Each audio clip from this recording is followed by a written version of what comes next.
Salut les gars, welcome sur Sensei Legacy, j'espère que tout le monde va bien. Aujourd'hui on va recevoir un ami de longue date. Comme vous le voyez, on n'est pas au studio habituel. C'est Chris Keller qui nous reçoit dans son studio aujourd'hui. Je vous laisse deviner l'invité. Salut les gars, c'est Tai, j'espère que tout le monde va bien. Welcome sur Sensei Legacy, la chaîne où on parle de pop culture et sport. Au fur et à mesure des émissions, on recevra les maîtres dans leur domaine qui partageront leur parcours et expérience. So sit back, relax and let's get it on. 10 toes down. I don't move for the sound. Heavy is the stance when you build from the ground. 10 toes down. No rush, no flex. I don't chase respect. I collect respect. 10 toes down. Pressure made my name. Sensei legacy. Carved in the pain. 10 toes down. Posé sur Sensei Legacy aujourd'hui, j'ai le plaisir et l'honneur de recevoir un maître dans son domaine, un des meilleurs préparateurs physiques mondialement connus, un background incroyable, un ancien athlète de haut niveau IFBB pro pendant l'âge de platine du bodybuilding, un après-carrière d'homme d'affaires accompli dans la continuité de son art et de sa passion, fondateur des entreprises à succès, Gem Core Training and GC Elite Coaching Academy, my man, mon frérot, le connu et reconnu, Jamoniza, a.k.a. Tonton Gemcore. What's up? Ah, my man Jamo, il est là. Merci, merci. Tout d'abord, je veux vraiment te remercier. Ça fait vraiment plaisir Ah, c'est un de te honneur pour moi. recevoir. C'est un honneur. Avec tout le bonheur que tu nous donnes tous les jours, avec toutes ces rigolades, plus Merci, le savoir. Merci. Donc, c'est ça pas fait gentil. vraiment plaisir de t'avoir. J'espère Merci. qu'on va bien rigoler comme Ouais. d'hab. Ouais, toujours. Toujours. Ouais.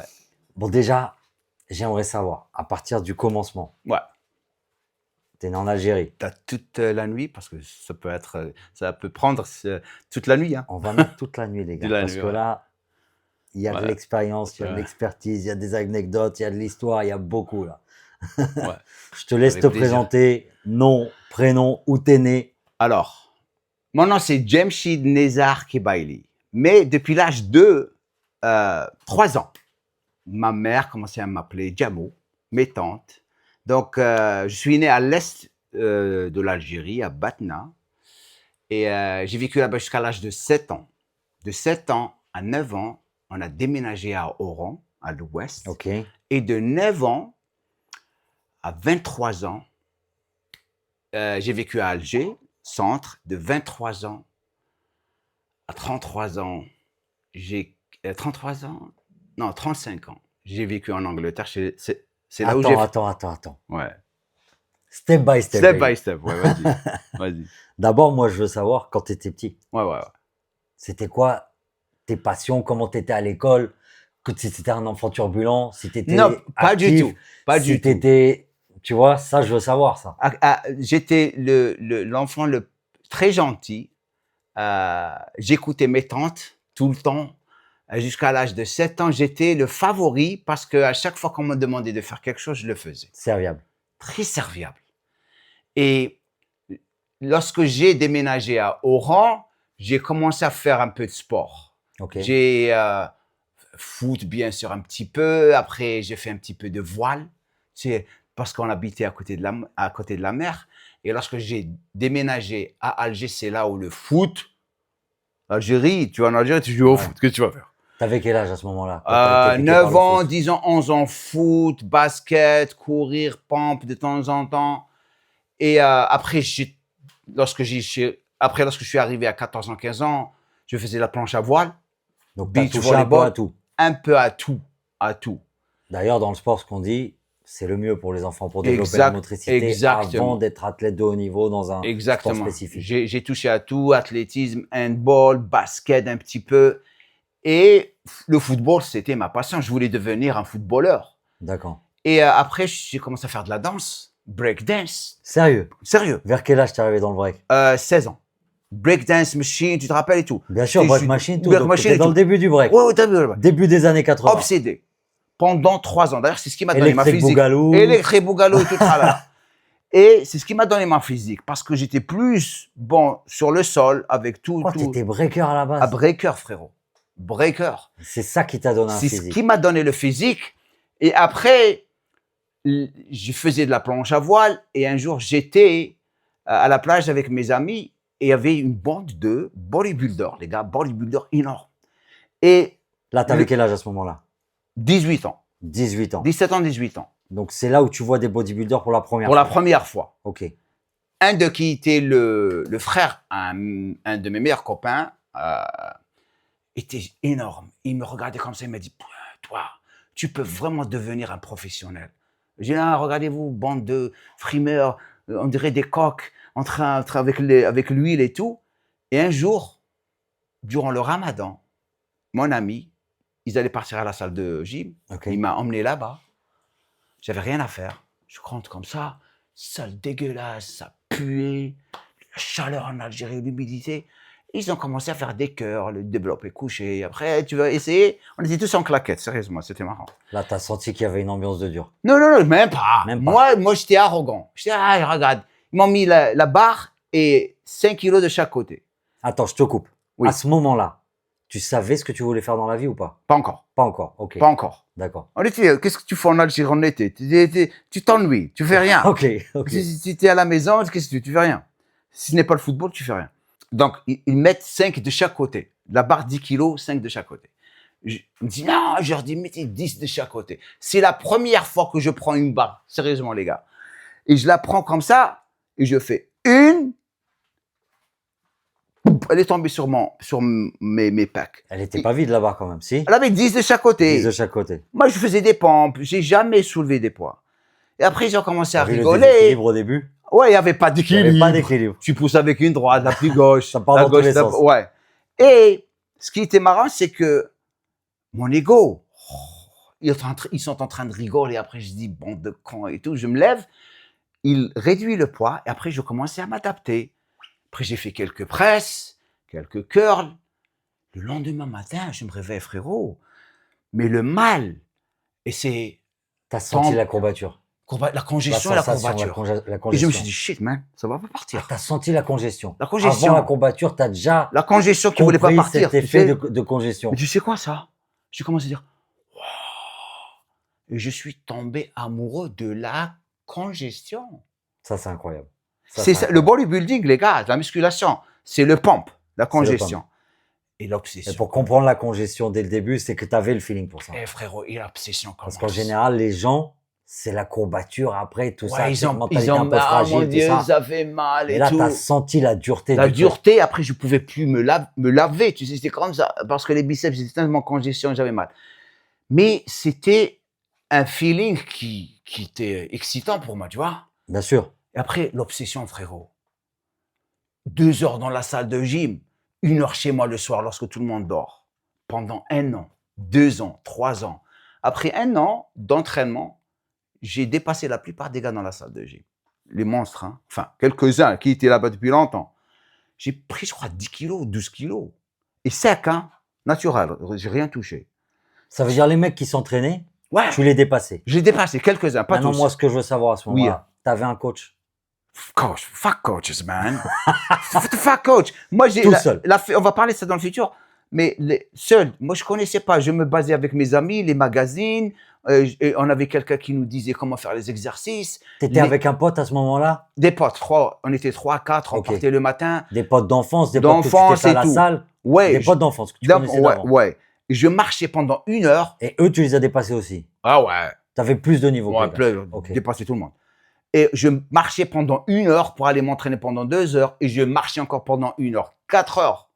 Je te jure, le matin, je me réveillais à 4 heures du matin, 5 heures, je marche pour aller. Parce que si je rate le bus, il faut attendre 1 heure pour prendre un autre bus. Et des fois, je cours et je me fais arrêter par des agents de sécurité. Hé, contre le mur! Où est-ce que tu vas? Wow, j'allais juste m'entraîner. L'Algérie, c'était pas de ces jours-là, ce temps-là, c'était un petit peu la folie. À cette époque-là, c'était dur là-bas. Ouais, non, c'était cool. Non, le bordel, c'était après la C'était guerre après. civile, Après la c'était en guerre 89. Là, je te parle 87, 88. Et éventuellement, c'est là où j'ai commencé, parce que j'allais devenir, je faisais des études biomédicales, j'allais devenir un docteur. C'est ce que je faisais pendant 1 an. Ah, Après- c'est là où tu as commencé à Ouais, accumuler le savoir. c'est à l'université, parce que je partais à l'entraînement, je revenais, ça c'était 2 ans après. Et là, je commençais à Parce que développer ça, mon j'allais physique. te le demander un peu plus tard. Non, c'est là. Où tu as accumulé tout ce savoir en C'était anatomorphologie, 2 ans. en anatomie. Non, l'anatomorpho était venu après ma carrière. C'est là où lorsque je suis rentré dans D'accord. l'éducation. Parce que lorsque tu prends ta retraite, tout le monde ouvre une salle de gym. Moi, je n'étais Ok. pas intéressé, j'étais plus dans l'éducation. Donc, on retourne à la salle en On, arrière. on rentre dans la salle Et un jour, je commence à lire les magazines. Après, j'ai pris la décision de quitter l'Algérie et devenir un culturiste professionnel. Attends, à ce moment-là, Ouais. juste avant que tu décides de quitter l'Algérie, Mhm. est-ce qu'il y a eu un bodybuilder qui t'a inspiré? Ouais, Sohail Nouri, père à son âme, et Momo Benaziza, les deux D'accord. Algériens qui m'ont inspiré. Ça, c'était les premiers. Après, Bob Paris. Oh mon Ok. Dieu. Bob Paris, Serge Nubret. Arnold, Serge Nubret. pas beaucoup. Hein. Ah ouais, J'étais pas impressionné par Arnold. Ses films, d'accord. Sans physique, un. Lo Ferrigno, un petit peu. Mais c'était plus Serge Nubret, Bob Paris, Sean Ray, Mike Christian. ok. Donc toi, tu étais déjà inspiré par des bodybuilders. Ouais, après je Pas regarde. par exemple quand Arnold, qui a été inspiré par un film, Hercule, je sais plus c'était qui l'acteur dans le film. Non, inspiration par film. Arnold, Rocky, bien Ah, sûr. quand même, Rambo, t'as eu inspiration par bien film. sûr. Ok. Bien sûr, Rocky, Rambo. Pour devenir bodybuilder. Ouais. Donc c'était un tout un taux de film et de bodybuilder. et de bodybuilder. C'est Ok, ce qui d'accord. m'a vraiment motivé. Arnold, Arnold. dans Conan. Bien sûr qu'on a The frérot, Barbarian. quand avec lorsqu'ils sont en train de. Ah, il était incroyable. C'était incroyable. Incroyable. Et éventuellement, un jour, comme aujourd'hui, j'étais dans un cours de chimie dans l'amphithéâtre. On était presque 300 Ok. à l'intérieur. J'étais en haut. Et le professeur en train d'écrire les formules et moi, je suis en train, tu prends des notes. Tu n'as pas le temps de vraiment. Tu prends des notes, tu rates quelque chose, tu laisses un espace et après, tu vas chez ton ami, tu dis qu'est-ce que j'ai raté, il va te le dire, tu vas l'écrire. Je rate un espace parce que j'étais en train de rêver. Je rêvais, je me voyais sur les podiums, les magazines de bodybuilding, les bodybuilders, je rate. Et après, j'ai dit, fuck this. Je me lève comme ça, sérieusement. Les gars, je me suis levé, je sors et le professeur, tu ne peux pas sortir au milieu de cours. Bah, Hé, où est-ce que tu vas? Je vais aller en Angleterre. Quoi? Ouais, je vais devenir un culturiste professionnel. Bye bye. Tout le monde rigolait. pause. À ce moment-là, Ouais. est-ce que tu as eu une vision du futur de ce que tu voulais Ouais, faire? je l'ai eu la vision le soir lorsque je faisais 300 à 400, des fois 500 tractions avant de dormir. Tout le monde dort. Je m'entraînais le matin et le soir. Donc tu visionnais. Je visionnais. Je me voyais sur le podium, énorme, en train de faire des poses crabes et tout. Et je mettais de la pommade là, tu sais, qui chauffe. Ça, Bob du Tigre. Ouais. Des boxeurs taille. Voilà. C'est là. Je me voyais sur le podium. Devine quoi? Ça, c'était en 88. Ça, c'est incroyable. En ce que tu me dis. 94, j'étais sur le podium en train de faire ça. C'est énorme. incroyable. C'est pour ça, Là, vision. tu m'as Je mis te la jure, moi chair aussi. de poule. Oui, sérieusement. Ça Parce me que fait penser à Sly quand il a imaginé Rocky, qu'il avait la vision, qu'il savait ce qu'il Exactement. voulait faire. Arnold, quand il s'est vu, il savait qu'il voulait être Monsieur Olympia. Ils avaient une vision dès le début. dès le début, Tous les grands, ils avaient ça. je me voyais Donc, il et n'y a pas de secret. Tu es 94. arrivé là parce que dès le début, tu avais cette vision. Et l'autre chose, lorsque j'ai commencé à gagner beaucoup de masse et j'ai commencé à avoir de l'attention dans la salle où j'étais, où il y avait tous les anciens et tout, certains d'eux devenaient très, très jaloux. Et je me rappelle comme aujourd'hui, ils avaient des magazines et moi, tu sais, je leur disais des choses comme ça. Dans 4 ans, je vais être sur la couverture d'un magazine avec un 52 bras. 4 ans, j'étais sur la couverture d'un magazine avec presque 52 bras. En prise de match, j'avais Incroyable. 52 bras, Incroyable. mais sec 48, 49. J'avais réussi mes 52 cm de bras. Maintenant, à ce moment-là, Ouais. enfin, juste avant, Mm, d'accord? On est encore là, tu vas aller en Angleterre. mm. On n'est pas encore arrivé en Angleterre. Pas encore. À ce moment-là, Mm. est-ce que tu te rends compte que tu as une génétique hors norme? Oui et non. Parce que, faut dire la vérité, le bodybuilding, on C'est parle pas de la musculation, on parle du bodybuilding. Bodybuilding. We don't speak about workout, Yeah. Genetics. bodybuilding. Yeah. Genetics. Yeah. Et I on know I sait had a que- good chest. Et on sait Good que back. c'est le seul sport Ouais. de tous les sports Mm, où il faut une détermination incroyable comme les autres sports. mm. Il y a certains sports où il faut une génétique, mais dans le bodybuilding, Ah, il est il 100% faut génétique. une beauté en plus, Incroyable. une symétrie, Ouais. des gros os, Ouais.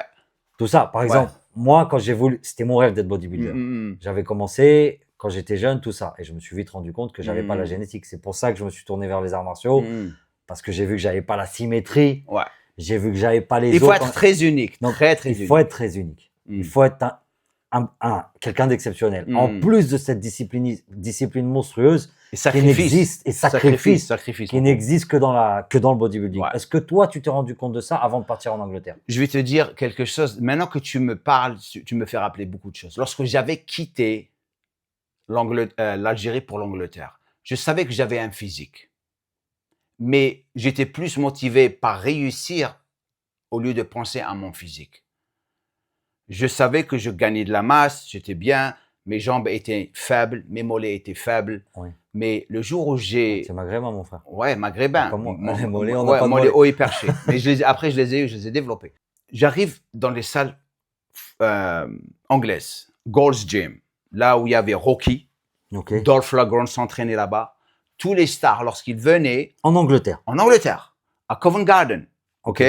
Freddie Mercury s'entraînait là-bas. J'arrive comme ça et je suis le gars qui est étranger. Je parlais même pas anglais. Je suis dans le vestiaire et la première fois, je vois un culturiste professionnel devant moi. Parce que lorsque vous les regardez dans des magazines, ils sont énormes. Mais lorsqu'ils sont devant vous, je dis, fuck, man. Donc là, what pour la is this? première fois, tu vois un gars jack. J'étais comme Et- ça. Mais c'est quoi ça? C'était Selwyn Cottrell, qui éventuellement est devenu un ami à moi. 7 ans ou 8 ans après, on a travaillé ensemble. Je regarde Selwyn comme ça. Oh mon Dieu, le dos, les bras, les... Oh. Et après, j'ai vu Brian Buchanan. Tu connais l'anglais. Oh mon Dieu, c'était en 1988, je te parle, hein, 88. Et je suis devenu comme un malade mental. Mais comment quelqu'un peut devenir aussi énorme? Selwyn, il me regarde, il me fait ça. Yo, nice abs, man. Great chest. Ah, déjà, Ouais. il voit que tu as Mais attends, une symétrie, quelque il m'a chose. dit, toi, waouh, il me regardait comme ça. Moi, j'ai rien compris. Parce que je comprenais pas anglais. Bah ouais. À Après, ce moment-là, mec, tu parlais pas anglais. rien. On va voir plus tard comment tu deviens parfaitement bilingue. Ouais, rien. Et après, il me dit, when we say to you, great abs and great chest, you should say thank you. Et, après, il me regarde, il me quitte.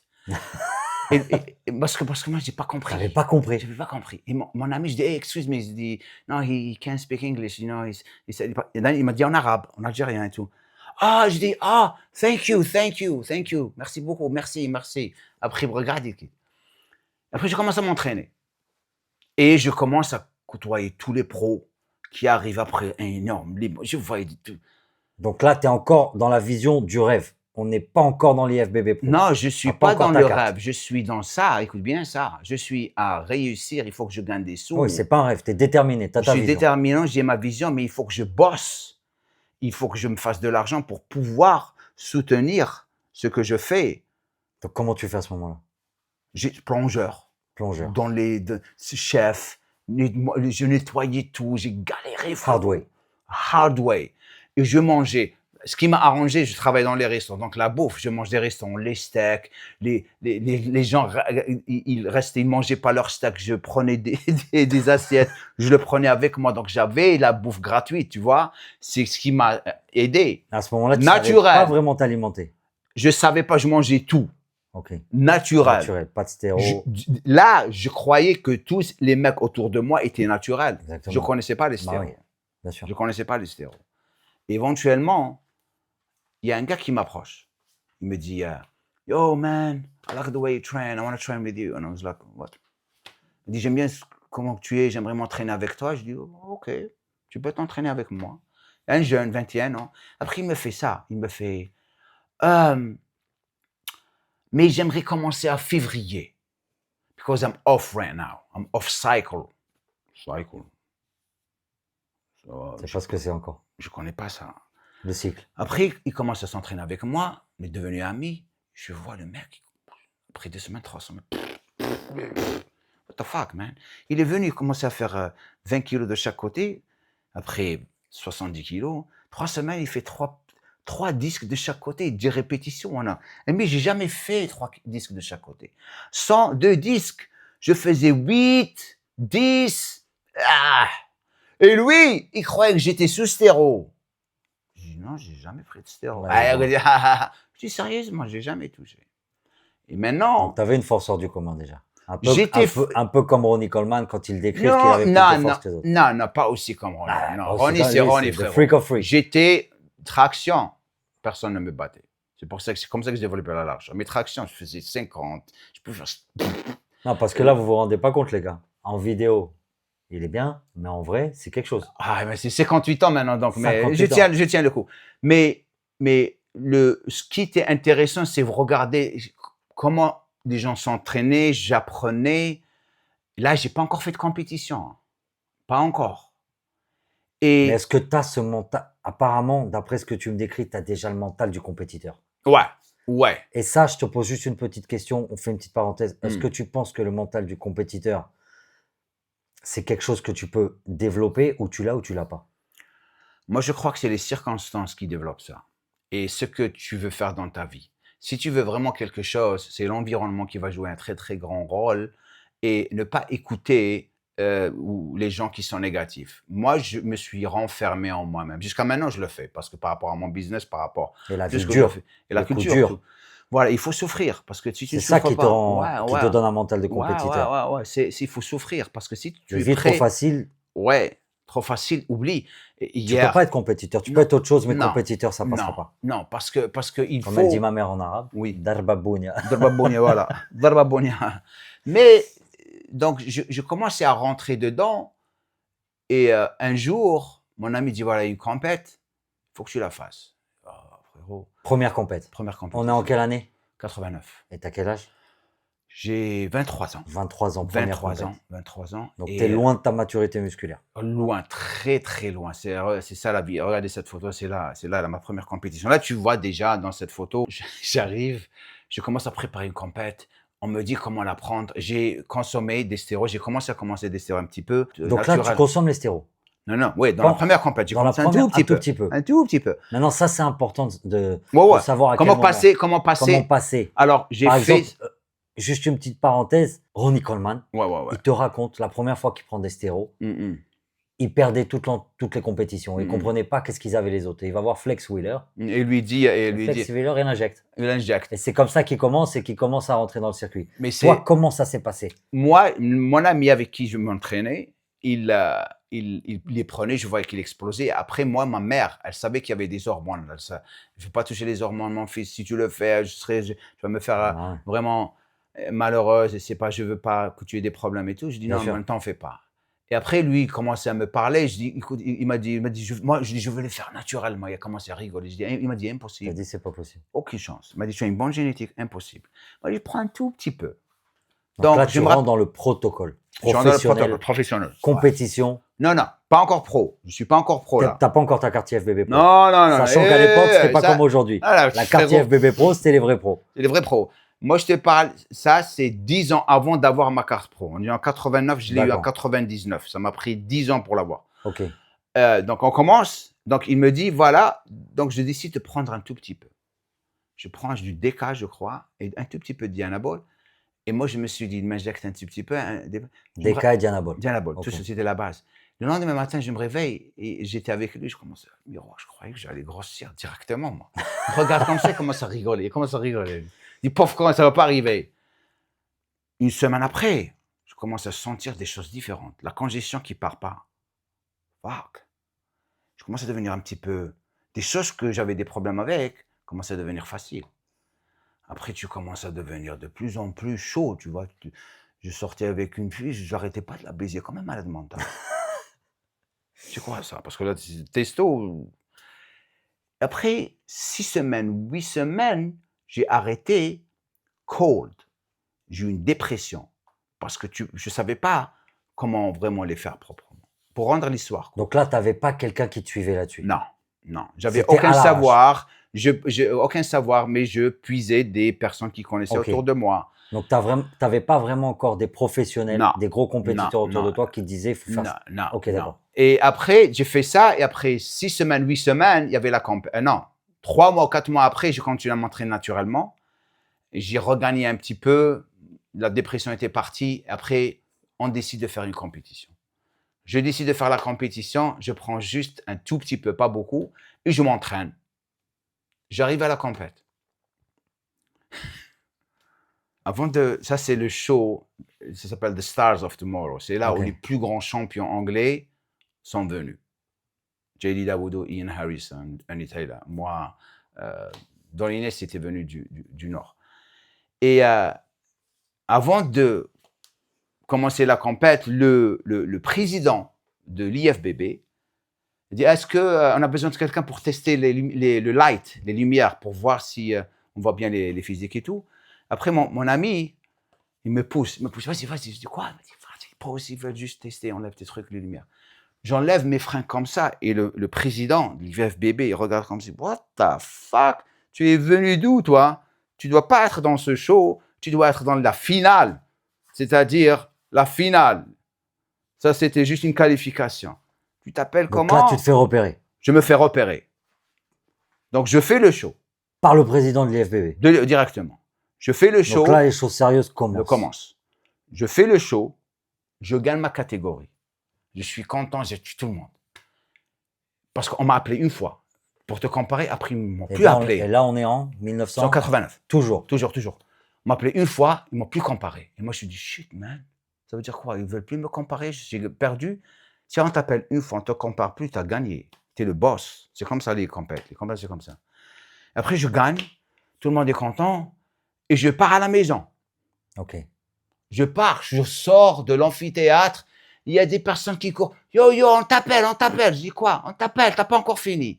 Je repars, j'enlève tout et je monte et je prends toute catégorie. J'ai battu même les poids lourds. J'ai tout pris. À ce moment-là, Ouais. qui t'avait appris à faire le posing, tout ça? Posing, j'ai appris de Lila Brada, je regardais Tout seul? tout seul. Pas de coach? Pas de coach. Incroyable. Il n'y a Encore à pas ce de moment-là, coach, frérot. Il n'y a pas de coach. Les coachs, tu sais, je vous raconterai l'histoire des coachs et des stupidités qu'on a maintenant. Non, mais ce qu'il faut dire, c'est que tu as un œil artistique énorme. Je faisais de la danse. Parce que pour comprendre ça, assimiler ça, c'est que tu es un artiste. C'est là l'art du bodybuilding. Exactement. C'est pas tout le monde qui est artiste dans le Non, bodybuilding. pas tout le monde peut le faire. Pas tout le monde peut le faire. Pas tout le monde. Tu as le côté artiste, le côté compétiteur, le côté détermination et la vision. Et la vision. Tu as tout. Tu as tout. Mais c'est pas suffisant. OK. Je gagne la compète. L'ego explose. Ouais. Le lendemain matin, c'était en même temps mon anniversaire, Donc, je tu me peux rappelle. redescendre vite fait, tu peux te prendre un retour de... Ah ouais, c'est comme ça que tu apprends dans la vie. Comme ça que tu apprends. Tout le monde commençait à me sucer. La nouvelle star, blabla, et mon ego augmente. 2 jours, 3 jours après, j'avais une amie, une copine, avec qui je sortais. Elle était super gentille. Je passais beaucoup de temps avec elle. 3 ans, on était vraiment ensemble. Je déménage à une autre zone à l'est de Londres, East End. OK. Et juste comme tu vois le destin, Maktoub, tu vois, le destin est incroyable. Je tombe dans une salle qui est la salle des plus grands champions d'Angleterre. Tous les poulains, les boss sont dans cette salle. C'est à ce moment-là que tu rencontres Dorian? Ou pas Non, encore? pas encore. Je descends dans la salle, je suis en train de regarder parce que je voulais m'inscrire. Le boss arrive, il me regarde comme ça, je dis, hey, toi, t'es le gars qui a gagné il y a 2 jours. Incroyable physique. Je dis, oh, merci. Tu veux t'entraîner ici? Je dis, oui. Je suis un sponsor, mais tu représentes cette salle, tu payes pas. What the fuck? OK. C'est là où je commence à apprendre the ins and outs of pure bodybuilding. Le chihuahua que tu jettes dans la jungle. Il n'y a pas de femme dans cette salle. Qui devient un pitbull. Pitbull. Non, il devient un lion. Un lion, oui, tu vois. Tu deviens un lion. Là, tu rentres avec les boss. Et en plus de ça, tu es sponsorisé. Sponsorisé pour l'entraînement, c'est Pour tout. l'entraînement. En plus de ça, des boss et des criminels. Il y a des bagarres et des couteaux qui sortent 2 fois par semaine. Et il faut t'habituer. Tout le monde est Comment en s'appelle stéro. cette salle? Muscleworks. Muscleworks. Il n'y a pas de femmes. Les femmes sont interdites de s'entraîner là-bas. Que des hommes. Ça pue et c'est le hardcore. Tu Vous t'entraînes n'allez pas croire que Jamo est misogyne. Parce Voilà. que dans le futur, vous allez comprendre Comprendre. qu'il a fait énormément pour les femmes Ouais. dans le sport et le bodybuilding. Ouais. On y reviendra. Exactement. J'ai dédié, si ça se dit, 7 ans de ma vie à entraîner juste des femmes pour les comprendre parce que c'est des. Ça, c'est l'après-carrière. On va Ouais, y c'est revenir après après. carrière. Donc, je commence à m'entraîner là-bas et tout allait bien. J'ai mon compagnon d'entraînement, Denis, qui était dans l'armée français, moitié du Ghana, qui est arrivé des commandos. Comme ça, jeune, 21 ans, il venait d'arriver. Ils voulaient aussi s'entraîner et on devenait amis. On s'entraîne comme des malades mentaux et tout. Et après, éventuellement, lorsque tu commences à rentrer dans le business, j'ai commencé à faire le camp. J'avais une compétition j'ai pris 1 an de repos. Durant cette année, j'étais pas aussi sérieux que la première année parce que je commençais à relaxer un petit peu. Je mangeais pas aussi bien que lorsque j'avais commencé. Et je m'entraînais, mais c'était à 75%. Et là, on est en quelle année? 90, D'accord, donc l'année d'après. 91. 90, 91. Et tu as une fréquence de compétition de combien par an à peu près? 1 à 2 par an. 1 à 2 par an. Mais celle que je voulais faire, j'ai pris 1 année de repos et faire la prochaine, parce qu'il fallait gagner de la masse. Je faisais presque 1m80. Donc, c'est là où tu apprends comment gagner de la masse proprement. Donc, j'étais bien. Les stéroïdes, je commençais à m'adapter, à apprendre comment les prendre. On Mais faisait qui t'a des appris à petites ce cures moment-là? dans la salle. Dans Ça, la c'est les salle, il y pros. avait tous les Le pros, ils boss, t'ont expliqué. Ouais, le boss, c'était un master. Lui, tu apprends et après, il y avait les bouquins qui sortaient. Donc, on savait quoi faire, comment qu'on relançait Donc notre là, testostérone. ça y est, tu étais athlète de haut niveau? Ou pas Pas encore? encore. Donc tu t'entraînais pas non-stop Frérot, comme une au machine. niveau, ça m'a pris 10 ans pour être au niveau. C'est D'accord. pas comme maintenant. Ok. Après un week-end, tu deviens à Ah. niveau. Les 16 ans, être athlète au niveau, c'est devenu n'importe C'est quoi. n'importe quoi. Là, je suis en train de payer le prix. Ouais. Ça, je suis en train de bosser. Hmm. Là, je suis videur dans les salles, dans les clubs et tout. Et les Donc nuits, là, à tu ce moment-là, bagarres. t'es videur, T'es tu fais videur. rentrer de l'argent comme tu Non, peux. je commençais à me faire des sous. C'était bien, la sécurité, bodyguard, tout. On a fait tout ça. Tout en étant focus sur ta Focus vision. Non, ton objectif. vision. L'ego t'avait mis une claque peut-être. à ce Non, moment-là. l'ego, les nanas. Ouais. Moi, j'avais un problème. C'était pas les drogues. Je n'ai jamais bu de ma vie. Rien. Mais les femmes, oh, c'était Non, mon parce que problème. T'avais la gueule en plus. Pour rendre l'histoire courte, la prochaine compétition arrive. Donc, je commence à me préparer. Et je la prépare. Préparation, OK. Mais durant cette préparation, il y avait une autre salle de gym. Ok. Ultra Sport. C'est les ennemis de ma salle. Ils ne s'entendent pas. Ils sont tout le temps en train de se bagarrer. Leurs athlètes avec nos athlètes avec leurs athlètes. C'est pas mal ça, parce que ça fait de la compétition. Voilà. Donc, il y avait lourd léger, poids lourd léger. Ils avaient leur poids lourd léger. Herman Jimenez. Il s'appelait Herman Jimenez, comme aujourd'hui je m'appelle de lui. On est devenus super amis après. Herman Njamu, il savait que c'était sa compétition. Moi, on m'a parlé de lui. Je dis OK. Après, tout le monde, Herman, la seule personne Et à lui, il qui avait tu compris que tu étais le rival. Ouais. Donc, j'arrive, on est derrière les coulisses, je le vois dans le coin, assis dans l'obscurité. Tout ce que je voyais, c'est ses joues. Le mec, il était tellement sec. Tu voyais le squelette là. Et je voyais un tout petit peu ses mollets. Il avait une tresse comme ça, il était dans son coin comme ça. Et après mes amis, ils disaient, c'est lui, Herman. Je dis, OK. OK. Donc, j'ai commencé à m'échauffer. On est devant le miroir, line up. Lorsque tu es dans line up, je m'échauffe. Je suis en train de m'échauffer, en train de faire un truc, je me regarde, et tout d'un coup, j'entends derrière moi, excuse me, mate. Je regarde comme ça. Fuck! C'était fini. Le mec, sec, énorme, veineux, épais. On monte sur le podium. La claque que j'ai réussi. La claque que j'ai reçue, c'était la honte. Je fais genre, l'épaisseur. Une bagarre a commencé entre les deux, notre gym et l'autre gym dans la salle. C'est plein. Hein? Et qu'est-ce qu'il me dit? Maintenant, pour qui tu te prends? Tous, ils me disaient à moi. You're nothing. Donc là, tu goûtes à la défaite. Et moi, j'entends tout ça. Et c'est ce moment-là où le compétiteur, où il va baisser les bras, où il va se relever. Ouais. Où il va vouloir. Non, j'ai reçu une tannée, frérot. J'ai reçu une tannée devant tout le monde. Et j'ai perdu. Ton moral, il en prend un coup. Il en prend un coup. Le lendemain matin, je vais à la salle de gym pour m'entraîner. Je monte les escaliers. Le boss, il m'appelle, viens ici. You fucking trainer, you fuck off. You embarrassed us last night. Je regarde comme ça. Il te soutient pas. Ah ouais. Il te démonte. Il me démonte. You fucking train ou you fuck off. You embarrassed us. Parce qu'il savait que je faisais pas les choses à 100%. Mais il te démonte, mais quelque part, Non. au fond, il te soutient. Non, Ou alors vraiment, il veut que tu dégages. non, ma salle de gym, on te démonte. Il n'y a pas de... Il n'y a pas ça. Mais est-ce qu'il veut te garder ou pas? Non, si tu veux rester maintenant, Mais tu y vas. si tu t'entraînes pas, Ok. tu payes. Ok. C'est comme ça. D'accord. Tu sais ce que j'ai fait? Tellement la haine, j'ai pas fait de compète pendant 3 ans. Tout ce que j'ai fait. Ah, donc tu as baissé les bras un moment pendant 3 ans. Non, la haine encore plus. Pendant 3 ans, tout ce que j'ai fait, c'est m'entraîner, manger et dormir. Ok. Pah! Donc J'ai pris- justement, tu as j'ai- eu la rage encore plus. La rage. Et j'ai pris le mec le plus Et tu malade t'es dans la salle préparé. de gym. Ha! Je suis revenu après. Là, c'est là où ça a commencé à exploser. J'ai pris 17 ou 18 kilos de masse en 3 ans. À ce moment-là, tu te rends compte de ta symétrie, de ta génétique ou pas Non. encore? Non, là, j'ai commencé à faire. Parce qu'il y a un Mais, truc qui est hallucinant chez toi. Ouais. C'est la symétrie que tu as. ouais, mais, durant ces moments, parce que Herman, Hmm.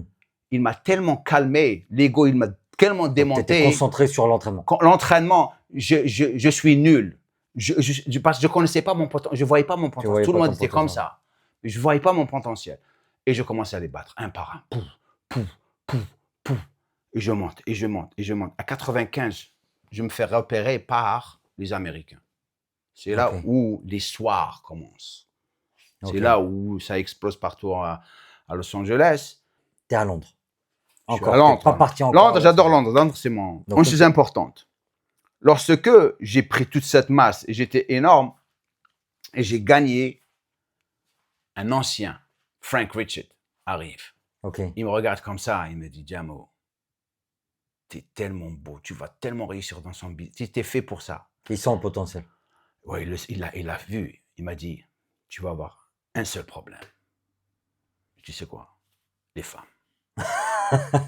Il m'a dit, c'est la seule chose qui pourra te détruire. Les femmes, fais attention. En ce moment, j'avais 27 ans, je sortais avec Debbie, 21 ans, une petite blonde, elle était... Je la regarde comme ça, je lui dis, from now on, just you and me, baby. Et je suis resté avec elle. Parce qu'il fallait avoir une femme Tu et t'es rester focus. focalisé. Mais les femmes, c'est les femmes, frérot. Ça, je voulais te le demander aussi plus tard dans l'interview, Mm. mais je vais te le demander maintenant. Oui.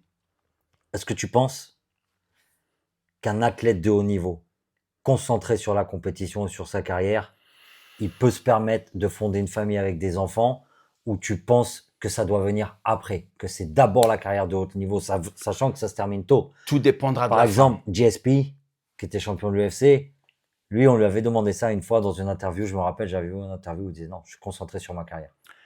Et donc, il a fait sa carrière, il est devenu champion. Toi, qu'est-ce que tu penses par rapport à ça? femme. Moi, tout dépend. Vu que tu me parles de ça là, à ce Ok, moment-là. tout dépendra de la femme. Une femme qui se respecte, c'est une femme que tu dois être avec. Une femme qui ne se respecte pas, parce qu'on est toujours entouré par des modèles, des blondes, Exactement. fake tits. Si tu vas pour ça, cette femme, elle va toujours Elle va vouloir trop te de demander. l'attention. Et tu vas perdre le focus. Ouais, l'attention toujours, tu te bagarres, la façon avec elle te dit, tu as moi maintenant, pourquoi tu veux t'habiller comme ça? Pourquoi? Parce que tu deviens ta femme qui reste à la maison, qui te supporte et tu as des enfants, elle va te stabiliser. Mais une femme qui, les seins, le derrière, le modèle à côté de toi, c'est ce qu'elle a que Tu vas perdre le trophy focus. girlfriend, you know what I mean? Ouais. La plupart des femmes étaient comme ça, toutes des modèles. Donc, à Entourées cette de ça. époque-là, les femmes que tu C'est pas, fréquentes, c'est pas ce type de femme que tu dois c'était être des avec. bimbos. Moi, je me suis marié 4 fois. Et la 4e était la bonne. Elle est gentille, elle est simple. Elle me fait pas chier, frérot. Elle me fait pas chier. Les 3, tu les vois, tu vois une, tu oublies l'autre. Ouais. Tu vois une, tu produis l'autre. Que des bombes. Donc là, tu t'étais jamais marié encore à cette époque-là. Frérot, 2 fois. 2 Ok. fois. Debbie, j'allais me marier, mais après, je me suis pas. D'ailleurs, j'ai risqué ma carrière. D'ailleurs, c'était un petit peu elle que j'ai poursuivi comme un con en Australie, au lieu de rester à Londres. Et de te focus sur ta carrière. Focus encore. Je suis pas, après 6 mois, j'ai quitté l'Australie, je suis revenu à Londres, là où I belonged, tu vois, là où j'étais. Ça, c'est ma famille, c'est la salle de gym. Donc, à moins de trouver une femme très Exactement. équilibrée, qui te pousse dans ta carrière. Exactement. Si elle te pousse pas dans ta carrière, Frérot, il faut garder le focus sur la garde focus sur la sur ça, compétition, garde sur la focus sur préparation. ça. Mais j'arrive à Londres, je redémarre, Je suis dans mon zone. Je suis célibataire. Je suis bien. Je rentre à la salle de gym. Je me retourne à gauche. Fuck. Un derrière brésilien en train de faire les leg curls allongés. Je suis tombé et elle se retourne comme ça. Comme on dit au Brésil. Bunda lienda, bro. Brésilien. Brésilien. Elle se retourne comme ça. Les cheveux, elle était parfaite. Je suis devenu comme un fou, frérot. Je suis parti directement lui parler. Tu retombes dedans. Directement. Donc tu perds le focus encore. Non, je suis dedans, mais Bifurcation un peu. frérot, tu prends tes sauts, tu es tout le temps comme ça, et je suis pas directement. C'est ça qu'il faut savoir, que les gens, il faut qu'ils comprennent. C'est que T'es un copain. t'es Il me sous dit, testo. t'es tout, toi. Il m'a dit, brésilien, brésilien. J'ai couru pendant 10 jours, je l'ai pas lâché jusqu'à ce que je l'ai eu. Et après, tu l'as. Et après, ton focus commence à pivoter. Donc, si je reviens en arrière, tu dois être comme ça, pas de femme. Le bodybuilding est un sport égoïste. Bien sûr. Si tu veux réussir, il faut que tu sois seul. Tout le monde est autour de toi. Tes amis. Et lorsque je reviens en arrière, c'était ça. C'est très égoïste. Il faut que tu sois seul, parce que si tu commences à rentrer dans une relation, tu vas affecter tout le monde, tes amis, ton partenaire, ta femme, tout et toi, tu vois. Donc là, à quel moment tu décides de partir à Los Angeles, aux États-Unis? Maintenant, j'ai ma carte pro, je l'ai eu en 99. D'accord. Ok. Donc tu as fait beaucoup de compétitions. Ouais, j'ai ma carte pro en Tout 99. ça en Angleterre. Ouais. C'est pas en Angleterre que tu as rencontré Dorian Yates. Non, en Angleterre. L'histoire de Dorian Yates, je vais te dire. 94. Avant de partir aux États-Unis. Ouais. Donc 94. 94. Quand tu le rencontres la première fois. La première fois. C'est en t'entraînant, c'est comment? Je vais te dire comment. Lorsque Je veux savoir s'il a vu le potentiel chez toi. Exactement. Lorsque j'avais gagné cette compète, je me suis qualifié à la finale. Lorsque j'avais explosé. Dorian Yates venait juste de gagner le Monsieur Olympia. Il était le guest poseur. Ok. Donc, lorsque Dorian Yates arrive, les gens ne comprennent pas. Lorsqu'il arrive, c'est que tu as cette aura. Aura, Bien sûr. c'est de la pure énergie. Tu sens qu'il y a quelqu'un derrière toi. Surtout à cette époque-là. Énorme, frérot. Nous, on était des poids lourds. On faisait la moyenne 110, 115 kilos. Il arrive, le mec, il fait 125, 130 kilos, 125 kilos. Il arrive comme ça, mais tu dis, mais il est sorti d'où, lui? C'est le genre de personne, tu le vois devant, tu n'arrives pas à le regarder. Les gens vont croire que tu es pédé. Parce que c'est comme ça. Ouais, il était impressionnant. Frérot, c'est incroyable. C'est de l'art, les gens ne comprennent pas. Ils ne comprennent pas. Moi, je savais qu'il était de l'autre côté. Et Dorian, il disait, D's here. Après, moi, je suis en train de m'échauffer parce qu'on allait passer après lui. Et tout d'un coup, j'entends, Yo, Jamo, what's up? C'était lui. What the fuck? He knows me? Il t'avait vu. Magazine, Ouais, il me dit, compétition. regarde comme ça, il me dit, You have a great physique. And I was like, fuck, thanks, man. It's a great honor, man. He said, congratulations for the Olympia. I said, thank you. Et il est parti. Et on verra dans le futur que c'est pas le seul qui t'a dit ça. Ouais. Déjà, il y en a eu beaucoup qui t'ont dit ça avant. Ouais. Quand c'est les GOAT qui te disent ça. C'est les GOAT qui arrivent et te disent ça. Et donc, il fait son truc. On passe. Fait la compète. Je me suis premier poids lourd. 60 000, 40 000 spectateurs. Troisième, je devais gagner cette compète. Mais ils te font payer pour. Mais j'ai fait tellement de bruit. La routine était incroyable. Les gens, tout était bien préparé. Les cheveux, le tan, tout était parfait. Et pareil, le posing, il n'y a personne qui t'a Posing, perfectionné, personne c'est ne me toi touche. tout seul. Parce qu'il était incroyable, ton Ouais. posing. Parce que Parce qu'il était dynamique. dynamique, Il était élégant. élégant et tout. Il y avait tout. Il y avait tout. Mais après, je commençais à me préparer pour 1995, pour le championnat, parce que 95, c'était 94, 95, je commence à me préparer pour le championnat pour gagner ma carte pro, parce que je n'ai pas gagné la première fois. Je me suis battu de 94, 95, 96, 97, j'ai pas concouru parce que je faisais le camp en Australie, ça m'a affecté. 98, 99, j'ai pris 6 ans pour l'avoir. C'est tellement important de le dire. 6 ça. ans, ouais, 6 ans pour l'avoir. Ça valait quelque chose. compétition. compétition, le Tu prends ta sacrifice, tu prends ta carte. Et 95, je reçois une lettre après avoir envoyé des photos à un magazine français que j'étais obsédé par le monde du muscle ici. Je leur envoie des photos. Ils m'écrivent directement. Oh mon Dieu, il faut que tu viennes ici. On aimerait faire un article sur toi. Je prends le train. Je vais en France avec mon ami Denis, au monde du muscle. Ils font un article sur moi. Un mois après, le magazine sort. Je reçois une lettre des États-Unis. Un des meilleurs photographes dans le monde. Oh mon Dieu, il faut que tu viennes en Californie. Je prends la lettre, je la donne à ma copine Debbie. What the fuck? Elle regarde. Oh mon Dieu, il faut qu'on aille. Bien sûr, elle voit à Los Angeles. Donc, je Donc là, l'appelle. changement de programme. Changement de programme. Non, Tu toujours. te vois encore partir aux États-Unis? Non, Ou pour j'ai toi, jamais été Tu intéressé. comptais rester en Angleterre? Non, moi, j'ai jamais été intéressé par les États-Unis. Hein. Je voulais toujours rester en Angleterre. Alors, comment tu arrives là-bas? À quel moment tu te dis je pars aux États-Unis? La brésilienne. Mon frère, la brésilienne, j'étais obligé de la quitter pour refaire ma vie parce que j'étais tellement foutu. Je l'ai divorcée, mais j'ai marié le diable, frérot. J'ai marié le diable.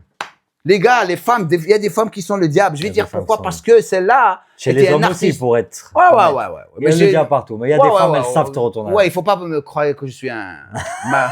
Il y a des femmes, c'est le diable, frérot. La beauté, la façon dont elles te parlent et tout. Et je suis pro là. Ouais. Je suis pro, je suis partout dans les magazines, j'ai des sponsors. D'accord. Il faut que je refasse ma vie. Et c'était d'ailleurs Tu Dorian as Yates. continué à faire les magazines aux États-Unis. Ouais. Ces magazines qu'on voyait dans les années 90, c'était des magazines des States. De States, ouais. J'étais partout, States, Spain, France, partout dans le monde. Mais ce qui était intéressant, c'est que lorsque j'étais parti aux États-Unis, en 95, j'arrive à Gold's Gym pour la première fois, là où tout le monde est. Garde là. Ouais. Les gars, et à l'époque, il n'y avait pas Internet. Hein. Quand tu étais dans un magazine, c'était que tu étais l'élite de l'élite. Voilà, ouais. Aujourd'hui, c'est pas tout le monde a son image sur Internet. Ouais. Quand tu étais dans un magazine, c'est comme Michael Jordan qui était dans un magazine. C'était ça, c'était fou à l'époque. Ouais, et pas tout le monde peut être sur les magazines. Pas tout le monde pouvait être sur les magazines. Il n'y avait que ça à l'époque. Il n'y avait que ça, il n'y avait pas d'Internet. Ouais. Donc on reprend. Donc j'arrive à Gold's Gym et là je suis avec tout le monde. Flex Wheeler, cette même année j'ai fait un tour avec Flex Wheeler, donc on est bien amis. Je suis encore plus proche à Dorian Yates parce qu'on était parti de lui. Je suis avec tout le monde. Avec l'élite. Avec l'élite. Donc j'arrive à Gold's Gym, Venice. Je fais encore plus. Tout le monde commence à prendre des photos. Je suis partout sur les magazines. Et c'est là où ça a démarré encore plus. 96, je me prépare. Et parfait. Dernière minute, je fais une connerie. T'apprends encore plus? J'apprends encore plus. Je suis dedans. Plus d'attention. Ton protocole de stéro, c'est le même ou il change? Le même. C'est toujours le même, les mêmes entraînements. Je bossais, je m'entraînais. J'étais avec Debbie durant ces années. Et c'est là où on a décidé d'aller en Australie pour habiter là-bas et faire une vie. Et de là-bas, je peux être stupide, idiot. Combien de temps tu es resté en Australie? 6 mois, 7 mois, je suis revenu. Éventuellement, après avoir quitté ma femme brésilienne, je me retrouve à Los Angeles, frais, parce que là, je suis pro. Là, je suis dans le circuit. Il faut que je sois à Los Angeles pour faire tout ce que je veux faire. Je me suis déchiré le pec. C'est là où je voulais savoir. Ouais. À quel moment le pec? Parce que là, en 99, 6 mois avant d'avoir ma carte pro, je me déchire le pec. Donc là, il y a tout qui s'écroule. Tout qui s'écroule. Mentalement, comment t'es? Qu'est-ce qui se passe? Je suis à 50% mentalement. 50%. Ça veut dire tout ce que ta vision depuis le début, tout ce que tu avais là, Flou. qu'est-ce qui se passe dans ta tête? Vision est floue, complètement floue. C'est comme j'ai dit à tout le monde, c'est comme un cheval de course qui gagne tout le temps. Et tout d'un coup, il se casse une jambe, il le rééduque et il essaye de courir. C'est la même chose. Parce qu'on sait qu'en bodybuilding, tu peux pas compenser quelque chose comme ça. On sait que spécialement le pec. Spécialement le pec. On sait que si tu es, je sais pas moi, combattant de boxe, tu te blesses quelque chose, on s'en fout du physique. Mais là, vu que c'est basé sur l'esthétique, c'est toute ta vision qui se casse la gueule. Et les pecs, regarde mes pecs, ils sont carrés, tu vois comment ils sont bien carrés. Une symétrie incroyable. Incroyable. Et c'était le gauche. Là, il n'était pas déchiré, il était parfait ici. Et je me le déchire le pec. Et ce qui était bizarre, c'est que j'ai eu un cauchemar 3 jours avant que je me suis déchiré le pec. Et je me déchire le pec. Donc Comme là, un tu sais, idiot. donc là, tu sais que c'est Mmh, plus que grave, vu que c'est basé sur l'esthétique. C'est L'esthétique, Monsieur Olympia, la beauté de l'Olympe. Ouais, donc C'est pas un autre sport. tu le caches, tu peux pas le cacher. Tu peux pas le cacher. J'étais pas la C'est même impossible. personne. J'étais pas la même personne. Donc là, tu sais que ton rêve de devenir Monsieur Olympia, c'est plus possible. Il se casse C'est la gueule. possible. Mon rêve n'était pas de devenir Monsieur Olympia. Mon rêve Sérieux? était pas Monsieur, non.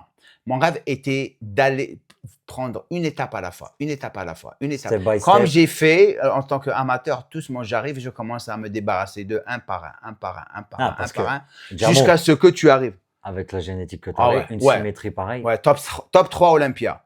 Top T'en as 3 beaucoup Olympia. qui sont exactement pareils partout des deux Toi, côtés. ouais, top 3 Olympia. Et ce qui était bizarre, c'est que durant cette période, tu es tellement dedans, tu te rends même pas compte de ton physique.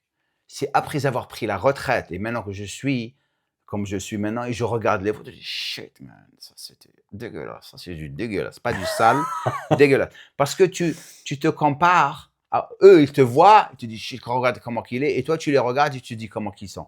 Et c'est juste une question de, j'ai jamais été content lorsque je réalise des choses. Je sais pas pourquoi. Parce que tu es perfectionniste. Ouais, perfectionniste. Mais maintenant, cette perfection perfectionniste, oui, mais maintenant, cette perfection, elle a été touchée parce que je n'avais pas la même motivation, j'étais blessé, et il fallait décider de rester ou prendre la retraite. Je me rappelle comme aujourd'hui. Dorigné s'était venu passer du temps avec moi parce que maintenant on est encore plus proches. Il venait tout juste de divorcer. Il n'avait pas beaucoup d'amis et il se retrouve chez moi parce qu'on avait la même situation en quelque sorte. Moi, j'avais quitté l'Angleterre parce que j'en avais marre d'être dans une relation toxique et la décision a été prise. Je me rappelle comme aujourd'hui dans un club de striptease. J'étais avec lui entouré de nanas. On s'amusait. Après, je lui ai dit, écoute, on vient tout juste de m'offrir un boulot aux États-Unis. Et mais j'aime pas. Il me dit, écoute, pars, va. Il m'a dit, tu vas faire la même chose. La seule différence, c'est que le temps va être super en Californie. Il m'a dit, moi, je suis ici. Je ne sais pas si je vais aller là-bas. Mais il était entre les deux parce qu'il avait sa maison. Il passait par un divorce pour rendre l'histoire encore plus courte. Je décide de prendre ma décision et de quitter l'Angleterre pour les États-Unis et de continuer ma carrière, mais éventuellement, je prends ma retraite. Il était avec moi lorsque j'ai décidé de la prendre. Lorsque je lui ai dit, il m'a dit, je t'en veux pas. Et je la prends, je décide, je pesais 125 kilos ou 127 kilos. J'avais mal partout, spécialement le pec qui a été affecté. Je commençais à rentrer dans les compètes où il y avait la saison toute l'année et j'aimais pas prendre les stéroïdes parce que je voulais toujours prendre un temps de repos entre les cycles et tout. Mais tant bien que mal, tu essayes de rester dans la compétition. Mais pas 100%, j'étais pas la même personne. Mais ce qui était horrible, c'est physiquement, je me sentais pas bien. Et parce que les stéroïdes, on n'arrêtait pas durant toute l'année et ça, c'était quelque chose qui me dérangeait. Je commence à penser à ma santé et je prends la décision. Je me rappelle, tu veux voir comment je l'ai prise. Ça, c'est important. J'étais avec une nana. J'aimerais savoir comment tu as pensé à ton après-carrière. Tu veux savoir comment j'ai décidé de prendre ma retraite? Où est-ce que j'étais? Exactement, puisque tu t'es rompu le pec, tu sais que c'est fini, tu as essayé de continuer, mais tu sais que c'est mort. Donc, à quel moment tu te dis, faut que je fasse un après-carrière? Qu'est-ce qui se passe dans ta tête? Je me suis réveillé un matin. J'ai passé la nuit avec cette Suédoise, Marie. Sérieux, frérot. Elle était à mes côtés. Je me réveille comme ça. J'avais mal partout. J'étais énorme. Mais ce qui me faisait mal, je te jure, lorsque j'orgasmais, mes couilles me faisaient mal. À cause des stéroïdes. Tu crois qu'on peut dire ça sur YouTube? Bien sûr que Pas de tu problème, peux. les gars. Bien sûr. Et C'est naturel. c'est naturel. Mais ce qui m'a poussé à faire ça, donc je la regarde comme ça, elle me regarde. À cause des stéroïdes. À cause des stéroïdes. Et j'avais tension artérielle élevée Ma testo était élevée. J'ai fait des cures d'acupuncture et la fille qui le faisait, elle m'a dit, ton foie est vraiment stressé, Diamo. T'es pas en bonne santé. Après, j'ai décidé, fuck this. J'ai dit, je me casse. Elle m'a dit, quoi? Tu te casses? Je dis, je vais arrêter, je vais prendre ma retraite. Ouais, elle m'a dit, tout le monde dit ça. Je te jure, c'est un coup de froid, la panique. Du lendemain, je commençais à entraîner encore plus de part. Je commençais à prendre des gens à s'entraîner. Pendant 1 an, je ne me suis pas entraîné. J'ai ouvert un magasin de compléments avec elle dans une autre salle de gym. J'ai été approché par une autre compagnie. Durant cette période, c'était le vrai rêve américain. Il y avait des opportunités partout. Et j'ai commencé à développer mon business. J'ai oublié les compétitions complètes. On est en quelle année là? On est en 2004. 2004. Et pas de muscu. Pas Plus de d'entraînement. muscu. J'étais 127. Je mangeais des donuts le matin et du café et je charbonnais. Mais t'avais pas mal partout. Je me suis même pas rendu compte des effets secondaires, la dépression comme Dorian ce qu'il a eu, parce que tu arrêtes directement à froid, Ouais. tu chamboules ton système hormonal, j'étais foutu. Mais je ne le sentais pas parce que j'étais tellement déterminé à réussir et à avoir un business parce que maintenant, mon corps ne va pas me ramener du fric. Ouais, bien sûr. On est dedans. Et là, je commençais à rentrer dans le coaching. Après, je commençais à étudier, rentrer dans l'entraînement athlétique pendant 2 ans. Là, après 1 an et demi, 2 ans, toujours rien. J'étais comme ça. Un jour, je rentre dans la salle de gym, il y a Jay Cutler en train de faire un photoshoot. Il me regarde. Yo, Jamo, you look so healthy. Tu es en bonne santé parce que j'ai perdu tous mes muscles. Je fais à peu près 90 kilos. 90 kilos de 127 kilos. Jay Cutler, il n'était pas encore Mister Olympia. Il Ronnie à ce moment-là. il se battait pour gagner l'Olympia. Contre Ronnie quand même. Ouais, et il m'a dit, je te jure, Jamo, il m'a dit, j'ai hâte d'arrêter tout ça et récupérer ma santé. Et t'as dit ça? Ouais, durant ce moment. Oh, c'est incroyable. Mais ce qui était bizarre, c'est que 2 semaines ou 3 semaines après, j'étais au Firehouse, c'est le restaurant des bodybuilders. Je sors des toilettes, devant moi, Ronnie, comme ça. Yo, what's up, buddy? Qu'est-ce qui t'est arrivé? Je dis, I just had enough. Il me dit, OK.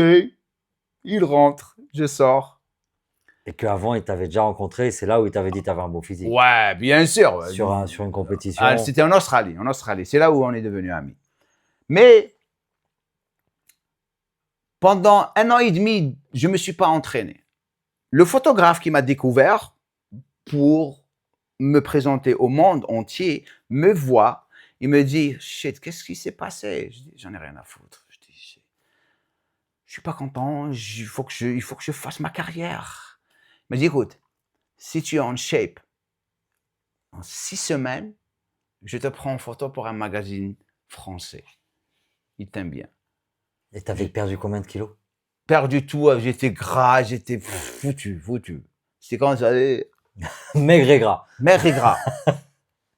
6 semaines, je dis, pas de problème, mais je ne vais pas le faire. Il m'a dit, let's go. Je ne me pousse pas. Tu sais que je peux le faire. Il me dit, impossible. Tu ne vas pas le faire. T'es foutu, regarde-toi. Il savait comment presser. Et il m'a foutu la graine dans la tête. Tu sais, Ouais. Je me rappelle comme aujourd'hui, il m'a dit en décembre, le 15 décembre ou 16 décembre. OK, 6 semaines. OK, je rentre à la maison, je prends un bout de papier, frigo, le 15 février. Il faut que je sois en shape. Je vais à la salle, je commence à m'entraîner. Je croyais que j'allais m'entraîner comme j'étais bodybuilder. Mais j'ai galéré, dégueulé. J'arrivais même pas. Tu sais, la première congestion que j'ai eue lorsque j'ai commencé à m'entraîner, la première fois de ma vie, c'était la même chose. J'étais bloqué comme ça, mais j'avais mal. La première en Algérie. La première en Algérie. J'avais mal.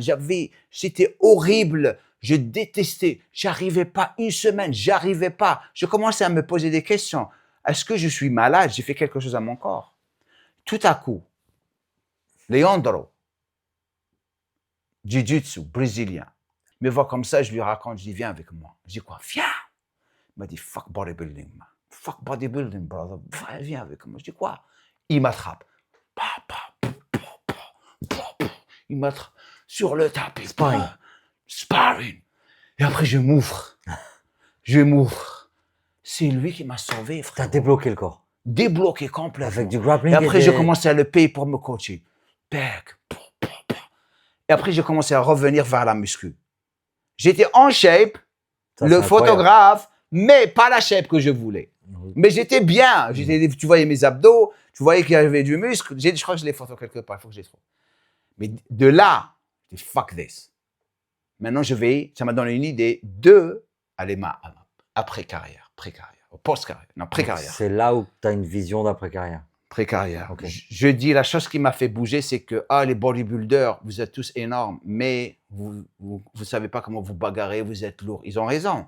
J'ai créé un système d'entraînement, le Jam Core Training System, bodybuilding avec de l'entraînement fonctionnel que tous les athlètes peuvent faire. J'ai passé 2 ans à le développer. Par rapport à ça, Mm.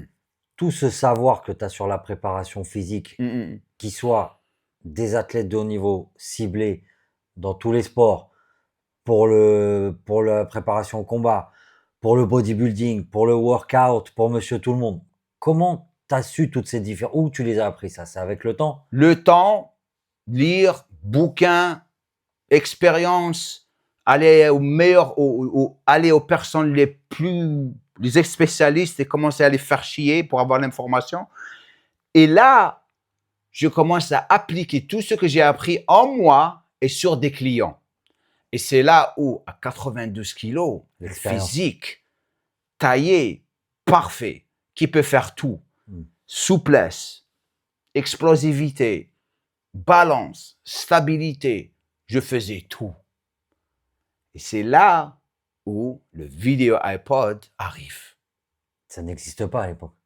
La première fois, le vidéo iPod. Wow. Le iPod, tu te rappelles? Oui, bien sûr. Le vidéo iPod sort. OK.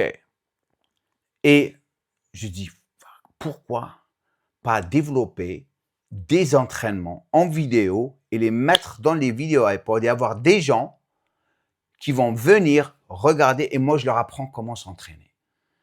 J'étais le premier mec à le faire dans le monde entier. Il n'y avait pas de ça. Il y avait il y personne. avait pas d'app. Pas d'application, personne. Je suis le premier. C'est incroyable. Il y avait un Allemand qui restait chez moi. C'était un IT, un informatique. C'est lui qui l'a fait le premier pour moi. J'ai eu des investisseurs, 300 000 $. J'ai mis tout mon argent. Et durant cette période, c'était différent. Les gens ne savaient même pas comment télécharger. Donc, tu étais trop en avance. Très en avance. Très en avance. Peut-être trop. Ouais. Je mettais tout dedans. Je m'entraînais les gens. Je gagnais de l'argent. Je foutais l'argent dedans. Après, on a une vraie compagnie, un CEO, un CFO. Moi, j'étais le CEO, tout comptable. Après, ils m'ont dit, toi, tu n'entraînes pas les gens. Tu focalises à créer le contenu et c'est ça ton boulot. Et on te paye. J'ai pris une paye. Je commence à travailler. Après, on a commencé à vouloir avoir d'autres investisseurs. Les investisseurs ne voulaient pas vraiment mettre leur argent parce que c'était nouveau pour eux. J'ai fait faillite. Et Après 6 mois, j'ai tout perdu. Tout perdu. J'ai fait une dépression. J'ai perdu la maison où j'étais. J'avais 40 000 $ de dette. Je me retrouve dans une chambre à un client à moi. Elle était super gentille. Vivre avec elle pour reprendre à zéro. Dépression totale. Mon rêve écrasé. ça s'écroule encore. Ça s'écroule encore. Shit, man. Je redémarre. Un ami arrive, me dit, lorsque tu fais du bien, tu vas toujours trouver du bien. Un ami me dit, tu m'as aidé. Il me dit, je connais quelqu'un, il a une salle de gym, tu peux redémarrer ton coaching.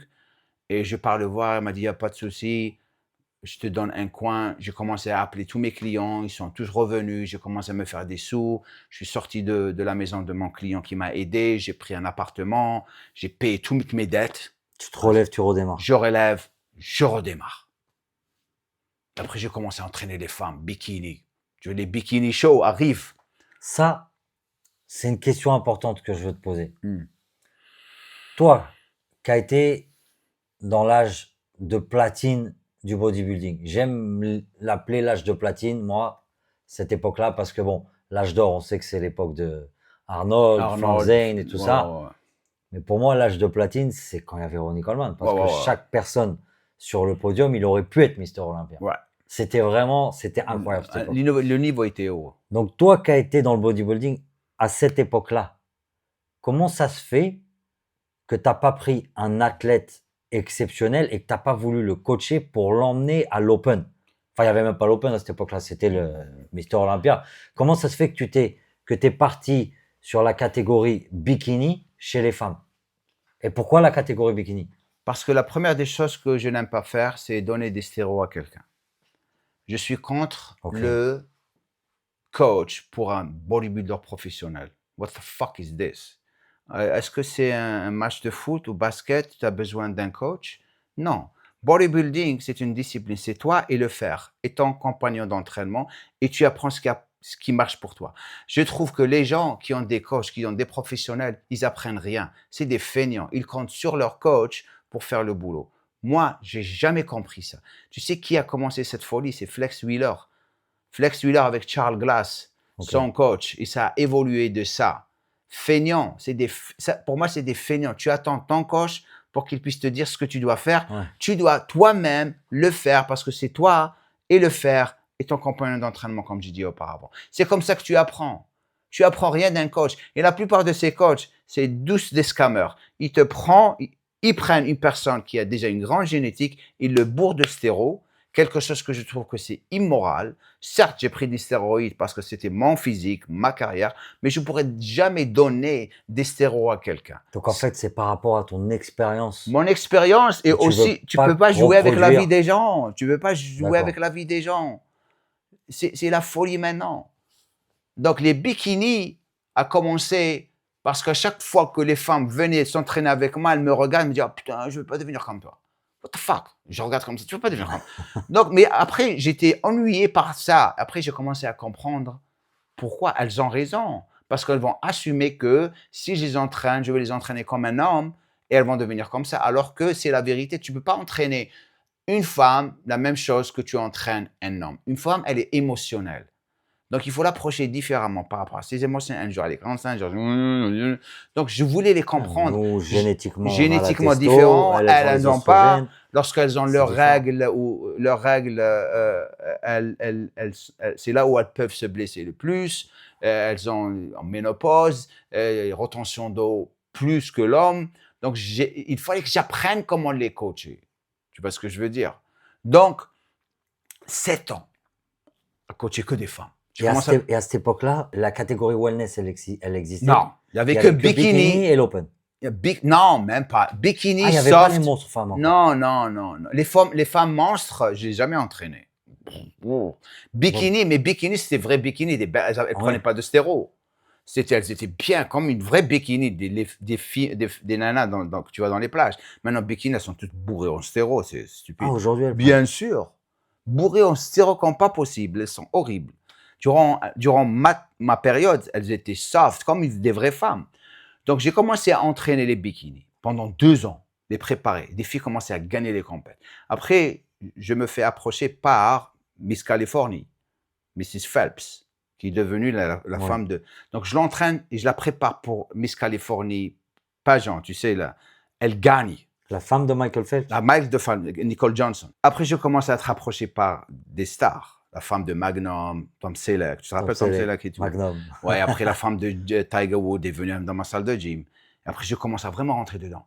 Après, Miss Californie, je la prépare pour Miss USA. La compétition de... Il y en a une qui est devenue Miss USA que tu as coachée. Oui, celle-là que j'ai coachée, elle était Miss USA. Alissa Campanella. Et de là, ça m'a donné des idées. J'ai créé le JC Sweat 20. Ça, c'est le programme femmes, basé sur tout ce qu'elles veulent. Après ça, j'ai déjà ouvert ma salle. J'ai une salle à Los Angeles. Tout marche bien. J'ai des coachs qui travaillent pour moi. La vie est belle. Je me marie. J'ai une fille, Aya. Et un jour, un gars arrive comme ça. Il me dit « Hey, pourquoi tu ne fais pas des vidéos en français? » Je dis « Fuck this, man. Fuck this. » Ne commence pas avec le français. J'ai déjà perdu mon français et je veux rien avoir avec le français. Je suis stressé et j'étais stressé. Je bossais comme un malade mental. Ils m'ont dit, il n'y a rien à perdre. Il n'y a rien là-bas. Ils n'ont rien. Je vais en ligne, je regarde musculation comme ça et je vois qui? Body Time. C'était jeune, petit Inchep, jeune comme ça. Je regarde ce qu'il faisait, était nul. Mais nul. Je me rappelle, il y a une photo de toi avec un des deux de Bodytime. Après, c'était venu après. Non, non, non. Là, non, Mais lorsqu'ils maintenant, il étaient- a un physique. Ah ouais, il a il un est beau super, physique il est maintenant. beau, il est beau, il a un beau physique maintenant. Et pour rendre l'histoire courte, un dimanche, je me réveille, je suis à la salle de gym en train de bosser. Après, j'ai fini tôt. Après, je dis, je vais faire une vidéo. J'ai fait une vidéo, j'ai parlé en train de faire le compte. Blablabla. J'ai foutu sur YouTube, j'ai ouvert une chaîne de YouTube, j'ai fait des photos, ouvert une page de Facebook, je l'ai lancée et j'ai oublié complètement. Je l'ai oublié Je après, me rappelle. après une semaine, j'ai complètement oublié. Et puis, c'est mais, qu'est-ce qui se passe? Je vois, YouTube, il y a 500 ou 1000 abonnés. Wow, ok. Facebook, 1000 likes et les commentaires en bas. What the fuck? Ok. Je prends, dans mon temps libre, je fais une vidéo moitié français, moitié anglais, moitié arabe. Les premières Les premières arabe, je me vidéos, rappelle. ouais. Non, mix de tout. tu C'était de courais la partout. ratatouille. C'était de la ratatouille. Des photos que je postais, je disais du n'importe quoi. À 50 000, je te jure, 50 000 abonnés à YouTube et 100 000 abonnés à Facebook, pas sérieux. J'étais pas sérieux. Mais tu étais authentique. Authentique. Mais je comptais pas C'est sur ça la que t'as survoler gardé. ma vie, tu vois. Hmm. Et après, qu'est-ce qui s'est passé? Lorsque j'ai commencé à vraiment être demandé et les gens commençaient à être excités, là, je dis, il faut que je devienne sérieux. Là où j'ai commencé à vraiment être sérieux, c'était lorsque j'ai commencé à être invité partout dans le monde pour faire des séminaires et être payé pour. Je dis, maintenant, il faut que je décide. Les pays francophones qui ne parlaient pas arabe, algérien, commençaient à vraiment être frustrés parce qu'ils adoraient tellement ce que je faisais. Ils me disaient, ah putain, j'adore, pourquoi tu parles en arabe au milieu, on te perd et tout, garde le français. Donc je suis parti sur les stats, sur YouTube, j'ai commencé à regarder le pourcentage de personnes qui me regardaient d'Algérie, Tunisie et tout, et des autres pays. 80% étaient France, Canada, Suisse, donc les pays Les francophones. francophones. Et 20% étaient l'Algérie. Donc, automatiquement, il fallait que je décide. Est-ce que je fais moitié-moitié ou je fais français? Donc, j'ai décidé de revenir au français. Mon français était cassé. Donc, maintenant, après, j'ai commencé à faire ce que je fais. Et éventuellement, j'ai évolué là où je suis en ce moment pour faire ce que je fais. Donc, en fait, dans toute cette période, Hmm. si on peut dire ça comme ça, c'est là où tu t'es rangé, vraiment. Ouais. À devenir un homme accompli, professionnel, à fonder une famille, Exactement. à plus aller à droite, à gauche. Non, les ça, femmes, c'était c'est fini. Dès que j'ai... À devenir un père de famille, tout ça, quoi. Ah non, les femmes étaient finies après, en 2004-2005, lorsque j'ai tout perdu, la faillite, je me suis retrouvé dans une chambre avec ma cliente. C'est là où plus de femmes, rien, juste toi. Et je suis revenu vers ma religion, mes prières. J'étais plus calibré. Et c'est là où tout a commencé à marcher pour moi. Mon focus était parfait. Je suis resté sans aucune relation pendant 5 ans. Célibataire, que le boulot, les entraînements et mon business. Construire mon business. Et après, je me suis marié avec ma femme. Parce que quand on voit l'homme sérieux que tu es devenu aujourd'hui, Ouais. Mais tu apprends, c'est comme ça que tu apprends. les gens peuvent pas s'imaginer que tu étais, tu vois, mais c'est l'expérience, en fait, ça t'a appris. La vie te gifle pour des raisons spéciales. Et c'est pour ça que je parle aux jeunes maintenant, je regarde les choses qu'ils font et je leur dis, if you only knew, man, si tu savais. Mais ils doivent passer par ça pour apprendre. J'étais obligé de passer par ça pour apprendre les choses que j'apprends aujourd'hui, éventuellement mais ça ne s'arrête jamais. Parce que tu penses que tu as réussi, maintenant tu es bien, mais il y a toujours quelque chose, il faut toujours te réinventer. Et la vérité, tu es Ouais. beaucoup plus heureux aujourd'hui, avec Plus heureux. une vie proche de ta famille, une femme proche de Dieu, Ouais. en faisant ce que tu aimes, en transmettant aux autres. Exactement. Donc, la déchirure de Pâques était une bonne chose. Je vais y venir à une question, une autre question là, Ouais. que j'ai par rapport à ça justement.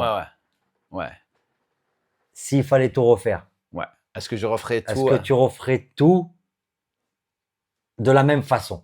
Bien sûr que non, mais je changerai jamais ce qui s'est passé parce que je ne serai jamais la personne que je suis aujourd'hui et on n'aura jamais eu l'occasion de faire ce podcast. Exactement. Tu vois ce que je veux dire? Non, mais sérieux. Parce que si j'étais, putain, je me suis pas déchiré le pec, j'aurais allé à l'Olympia, gagné des pro shows, mais je serais pas ici. Je ne serais pas ici. C'est ça que je voulais te demander. Ouais. Si tu pouvais aller, voilà, t'as une time machine. Ah Tu ouais. prends la DeLorean. Tu vas dans le Non, dans je le passé changerais rien. et tu fais en sorte que tu te déchires pas le pec Mm. pour essayer de devenir, voilà. Non. Mais pour Tu être- changes rien. Je changerais rien. Mais des fois, pour être honnête avec tout Pour le être monde, honnête. pour être honnête, des fois, je me pose des questions. Je dis, shit, man, si j'avais pas déchiré, je serais en train de gifler tout le monde. Parce que tu reconnais ta valeur. Après, c'est pas durant le moment, c'est là où tu regardes ton visite. Fuck. Déjà, c'est pas parce que t'es mon frérot. Ouais, Mais déjà en classique, Chris Bumstep, aucune chance. aucune chance. On est d'accord. Je suis pas, je suis pas quelqu'un d'arrogant. C'est pas quelqu'un d'arrogant, c'est qu'il y a des choses dans bodybuilding. La Ouais, symétrie, ouais, les la trucs, symétrie. à les yeux, tu vois. Ouais. Mais j'adore ce qui, il a beaucoup de charisme. Il est incroyable. Beaucoup de charisme parce que le niveau différent. Il y a que lui. Il y a que Tu lui, vois. il y a les autres. Durant notre temps, L'Open, aucune c'est chance. la vraie Mais guerre. imagine, moi, Bob Paris, Lil Brada, Francis Banfato, il aura aucune chance. Un esthétique incroyable. Un esthétique C'est ça, incroyable. c'est les physiques esthétiques, tu vois. Au final, Hmm. de qui t'as le plus appris? De toi-même?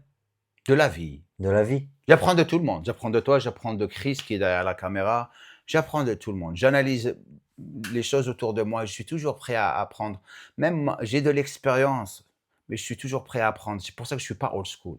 Je me positionne pas comme quelqu'un old school. Moi, je me positionne au milieu. Old school, new school, et j'attrape, je puise des deux pour forger ma philosophie.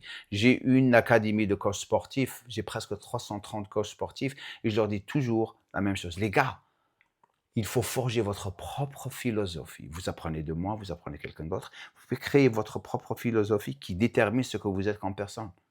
C'est ça la vie, frérot. C'est ça la vie.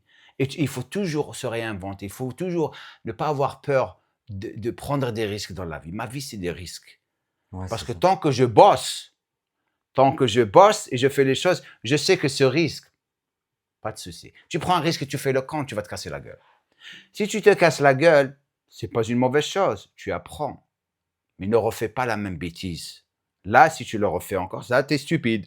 Comme tu m'as dit tout à l'heure, t'aurais refait la même chose. Refais la même chose. T'aurais refait la même chose. Mm. Donc, les stéros, tout ça. Mais ce qui est incroyable, c'est que tu transmets pas la même chose. La preuve, quand tu t'es retourné vers la catégorie bikini, Mm. au lieu de te retourner vers la catégorie open. Donc ça, je trouve ça incroyable, déjà. Ça veut dire, t'as aucun regret parce que ça t'a donné l'expérience. Bien sûr. Tu vois ce que je veux dire? Exactement. Et la musculation, c'est pas juste aller sur le podium et flexer et faire des pauses. La musculation, c'est une discipline, c'est une passion, c'est dans le sang. Compétition ou pas compétition, je la ferai toujours. C'est pour ça que je dis à mes amis qui ont perdu leur shape et tout, je leur ai dit, tu étais un pro. Si tu aimais vraiment la musculation, tu ne seras pas comme ça. Ça veut dire que lorsque tu la faisais, tu la faisais juste pour être comme tu es.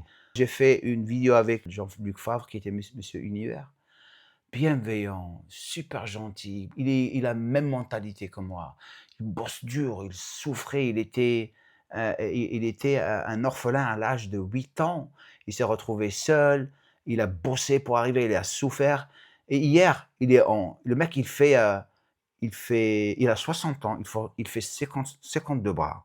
60 ans, 52 bras. Mais il m'a vu, tu sais, il m'a envoyé un message ce matin, il m'a dit, tu m'as vraiment inspiré pour redevenir en shape. Et je vais le faire maintenant. Non, mais ça, c'est incroyable parce que je voulais te poser cette question, ton rapport à la vieillesse. Comment tu vois cette chose? Parce que c'est incroyable, tu gardes la condition malgré que Je souffre. tu vieillis, mais Je un souffre. rapport à la vieillesse qui accepte ça ou que tu l'acceptes pas totalement. Non, c'est pas moi je pense pas à la vieillesse.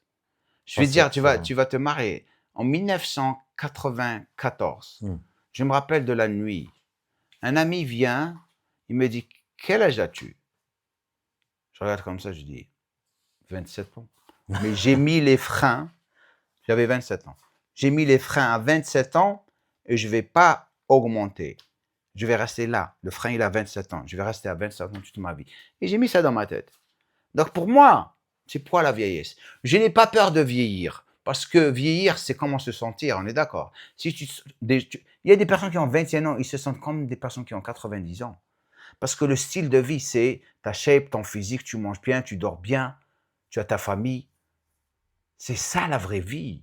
Bien sûr. Et la transformation que j'ai fait avec Chris Keller, à 52 ans, un beau physique. Incroyable. Incroyable physique, frérot. Maintenant, hier, on est sorti avant-hier, il y a 3 jours, 4 jours, il avait tous ses fringues, son pantalon, ses abdos, 52 ans. Le mec me dit, je dis, maintenant, t'es dedans, tu peux pas revenir en arrière. C'est fini. Parce que ce feeling, c'est le meilleur feeling dans le monde. Bien sûr. Parce que c'est pour toi. C'est pas que pour toi, lui, c'est pour sa copine, moi, c'est pour ma femme. Tu le fais parce que c'est ta nouvelle identité et tu veux pas perdre cette identité. Et ta vision des physiques d'aujourd'hui, dans le bodybuilding, par rapport au physique d'avant. Honnêtement, c'est fatigant, frérot. Je vois même pas. C'est aberrant. C'est devenu du n'importe quoi. Ils se basent. D'ailleurs, je savais, la fin du bodybuilding était le jour où les pros commençaient à avoir des coachs. C'était la fin. C'est là où j'ai dit, c'est fini maintenant. Parce que je comprends pas ça. C'est devenu que des drogues. C'est devenu, les physiques ne sont pas conditionnés. C'est rare. Les classiques physiques, il y a des personnes qui ont un beau physique, mais après, il y a 100, 50, 60 sur le podium. Tu regardes un, tu oublies l'autre. Il n'y a pas de préparation, il n'y a pas de charisme. Parce que le bodybuilding, c'est pas juste avoir un beau physique, il faut savoir comment le présenter. Tu vois ce que je veux dire? Bien sûr. Maintenant, avec Insta, c'est une nouvelle génération. Donc, je ne peux pas critiquer la nouvelle génération. Parce que j'étais en train de parler à Jean-Luc Favre. Hier, je lui dis, est-ce que tu crois, si on était dans cette nouvelle génération, on sera comme eux? Peut-être on serait comme eux. On ne sait pas. Mais je lui dis, c'est bien fait qu'on avait notre génération. Parce que si j'ai envie de revivre le bodybuilding, je repars en arrière. Si j'ai envie d'écouter de la musique, je repars en arrière. Funk, Michael Jackson, tu sais, c'est ça la vraie musique. Exactement. Le hip-hop, je Exactement. reviens en arrière. Pourquoi je vais me punir et stresser lorsque je regarde, j'entends la nouvelle musique, le nouveau rap et le nouveau bodybuilding? Je reste dans mon camp. Ça, c'est ça mon camp. C'est ça là, je suis content. Pourquoi tu veux me faire rentrer les réseaux? C'est devenu une mode. Le bodybuilding, c'est une mode, c'est pas une discipline. Mais d'ailleurs, quand tu parles de ça, à ta génération, les gens, et même la mienne, je suis plus jeune que toi, j'ai 10 ans de moins, mais on avait ce truc où on voulait faire les choses nous-mêmes. Aujourd'hui, quand tu vois tous ces youtubeurs, tous ces nouveaux coachs, qui ont à peine entre 20 et 30 ans, qui répètent ce que tu dis, les anatomorphologies, tout ce que tu dis, parce que tu étais le premier. Premier. Qu'est-ce que tu penses de ça? Tu penses que c'est bien, c'est mal? Ils Ça répètent fait- tous comme des perroquets. Écoute. Ils ont des milliers de vues. Écoute, Et c'est ça ridicule me parce que dérange. nous, les anciens, Ça me on dérange. sait d'où ça vient. Ça me dérange pas. Mais je reconnais. Si je vois la personne, il parle bien et tout, et je vois qu'il est bien, ça me fait plaisir. Je suis honoré. Quelle Je suis belle très mentalité, honoré. Diamo. Si je vois la personne me copie, mais du n'importe quoi, là, tu souris. Mais je ne peux pas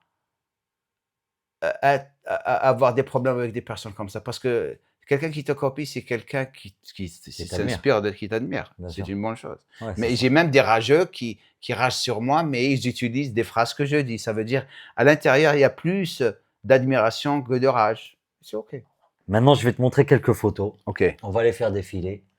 Et tu vas me dire Le moment... le moment, ce que tu ressentais à ce moment-là. OK, cool. 1996. Après avoir perdu le championnat d'Angleterre, deuxième position, j'arrive à Los Angeles. Irving Gelb a pris ce shot. Il est monté sur une échelle pour le prendre, pour essayer. Premier shot, magic shot. Physique incroyable. Incroyable. Tu étais au top de ta shape là? Ouais. Ok. 1994, après 3 ans, lorsque j'ai pris les 3 ans, ça, c'est la compétition du retour. Lorsque j'ai pris Sérieux, c'est à 17 ce kilos, moment-là, ça. c'est celle-là, c'est ça. Incroyable. C'est là, le dos, tout l'épaisseur, parce que j'étais plat. Ça, c'est là où je commence à avoir de l'attention. Ok. Ah, 1999, Per Bernal, meilleur photographe dans le monde. Pour être photographié par lui, il faut être le top. Et là, Pour les mollets, Muscle and tu les as. Fitness, tu vois les mollets, les proportions, tout beau par rapport à la symétrie, bien sûr. Incroyable. C'est un de mes meilleurs shots avec lui. 1994. C'est là le fameux année où Dorian Yates était venu me parler, derrière les coulisses. Déchiré, de regarder Sri, tous les fibres. J'avais pas ça 3 ans avant. C'est là où je me suis tué pour avoir cette condition. 1999, 2 semaines avant de gagner ma carte pro, j'ai gagné la compète. Là, je pesais 112 kilos. 112. 112. Ok, donc là, Et là, t'étais en le sèche. pec, là, tu vois la déchirure de la pec. 6 mois avant, j'avais fait la déchirure de la pec, mais tu le vois pas à gauche, à ta droite. Le pec droit. C'est là où il y a la déchirure de Ah, on pec. voit pas bien Tu sur le vois cette même, photo, tu ça vois pas, tient. mais Mais c'est vrai qu'ils sont pas pareils. T'as ils pas sont la même pareils. symétrie que sur Dans les la autres symétrie, photos. ouais. Ok. Là, 1999, Ronnie Coleman. Là, j'ai ma première compétition pro. Je me suis classé 9e sur 18. J'ai battu des noms. Et là, c'est là où Ronnie me voit. Je prends une photo avec lui. Je lui dis félicitations. I said, thanks, Jamo. I said, man, it's about time, man. You deserve it. I said, thank you, brother, thank you. Parce qu'il a souffert pour l'avoir. il a souffert. Incroyable cette photo parce que c'est là où on voit que tu as vraiment le plus haut niveau, quoi. Ça veut dire Mhm. vous êtes les deux l'un à Ouais, côté de l'autre. ouais. Mais tu vois la différence, on a des physiques différents. C'est un monstre. C'est Moi, un je suis monstre. plus la symétrie, Ouais, là. plus C'est esthétique. des physiques différents, tu vois. Ouais. Pour moi, c'est le GOAT. C'est le GOAT, ouais. Ouais, Oh, pour lui, moi, il était incroyable. incroyable. Incroyable. 1995, le jour après la compète, les Ok. photoshoot. Là, la condition était incroyable. Incroyable. Les Là, stries sur les c'était pecs. Et la fait la photo, elle est noir et blanc parce qu'en couleur. C'était 2 semaines après, je crois, 1 semaine après, je prends l'avion pour aller à Los Angeles pour la première fois. Ça, c'est j'ai fait une apparition sur Muscle & Fitness. Tu me vois en haut. Ils avaient fait un truc sur moi. Ok.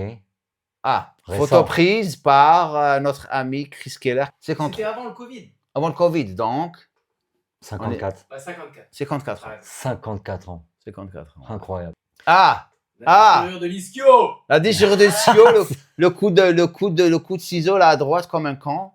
Là, je t'avais dit, lorsque j'avais l'athlète, le physique athlétique, le Gym Core Training System, où c'était souple et tout, c'était là. C'est Sur pour cette ça que j'ai période. mis cette photo. C'était là. Parce que la plupart des anciens bodybuilders, des Ouais. formeurs bodybuilders, ils sont raides même après. Rad, ouais.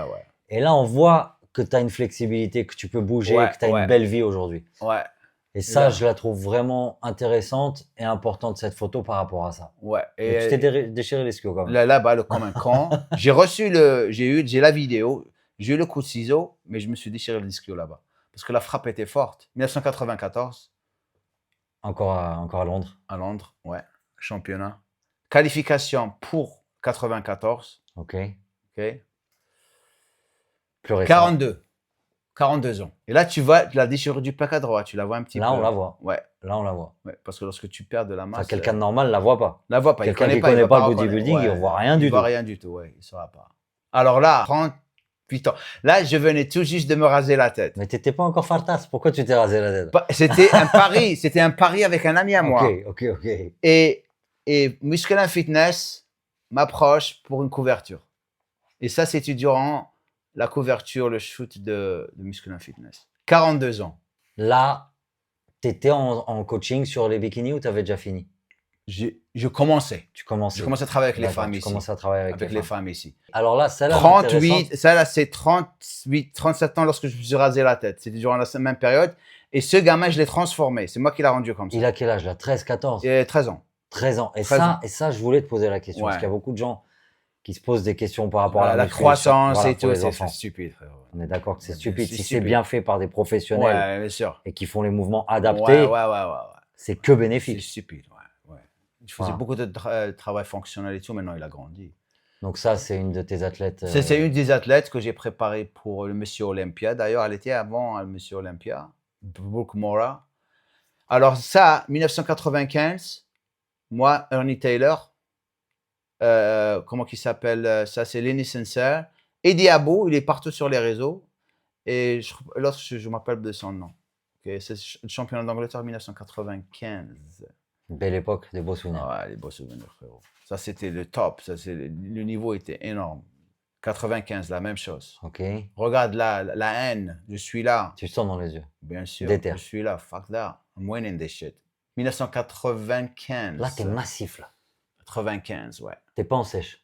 Si. Non, j'étais sèche, mais je commençais à retenir de l'eau Parce que là, t'es massif. et tu commences dans le muscle. Et après, 2 semaines après, je commence à retenir de l'eau en dehors du muscle et devenir gras. Donc, Là, 95 c'est- avec Lenny, qui est un ami à moi, on s'entraîne dans la même salle. Magnifique photo. Ouais. 80, 99, tu vois la déchirure du pec, elle Ouais. était fraîche. Ouais. Là, on la voit. 96, prise de masse, frérot. Prise de masse. Ouais. 98, 97, je ne me suis pas entraîné. J'ai perdu du temps. J'ai perdu une année. Donc, j'ai perdu la masse musculaire. Je reviens en 98 et c'est là où j'étais pas aussi énorme. Donc, j'étais obligé de redémarrer en 99. Couverture de magazine. Ouais, ça, c'est Tori Wilson. Elle a fait sa première couverture avec moi pour Body Pump, 1998. Ça, elle est devenue une superstar. Elle a posé pour Playboy. Et elle avec les WWE Red Wrestling Mania. Elle était là-bas. Elle est dans le catch américain et tout. Ça, Maintenant, c'est plus récent maintenant. Maintenant. C'est ton physique aujourd'hui. c'est mon physique maintenant. Avec ton pote Alex de Body Alex Time. Body Time à l'île Maurice, là où je vis. La vie actuelle. La vie actuelle. Voilà. Et la vie actuelle. La vie actuelle, voilà. Et là, maintenant, je vais te montrer Hmm. une seule photo de chaque champion olympien OK, dans l'ordre du temps. OK. Et je veux que tu me dises un mot Un par mot, rapport ok. à chaque champion. OK, cool. Let's go. Big arms, Big Arms. Larry Scott. Larry Scott. Sergio. Big arms and forearms. OK. Arnie. Arms, man. Arms. And pec. Chest. Chest and arms. OK, les pecs. Force, Force. c'est tout. Ah ouais. J'aime pas son physique. OK. Frank Zane. Frank Zane, Symmetry and Condition. C'était le Symétrie premier. et condition. Yeah. En français, la condition, c'est la sèche. La sèche. Chris Dickerson. Chris Dick. Calves. That's it. Molly. Il a gagné une fois. High intensity. Haute intensité. C'est vrai qu'il s'est entraîné avec des poids Ouais. très légers. Très lourd. Ah, C'est très lui. lourd. C'est lui qui est l'entraînement de Dorian Yates. Ah, ok, d'accord. Ouais. Ok. Perfection, bro. Perfection. Oh, Samir Samir, Bannout. man. Regarde le charisme.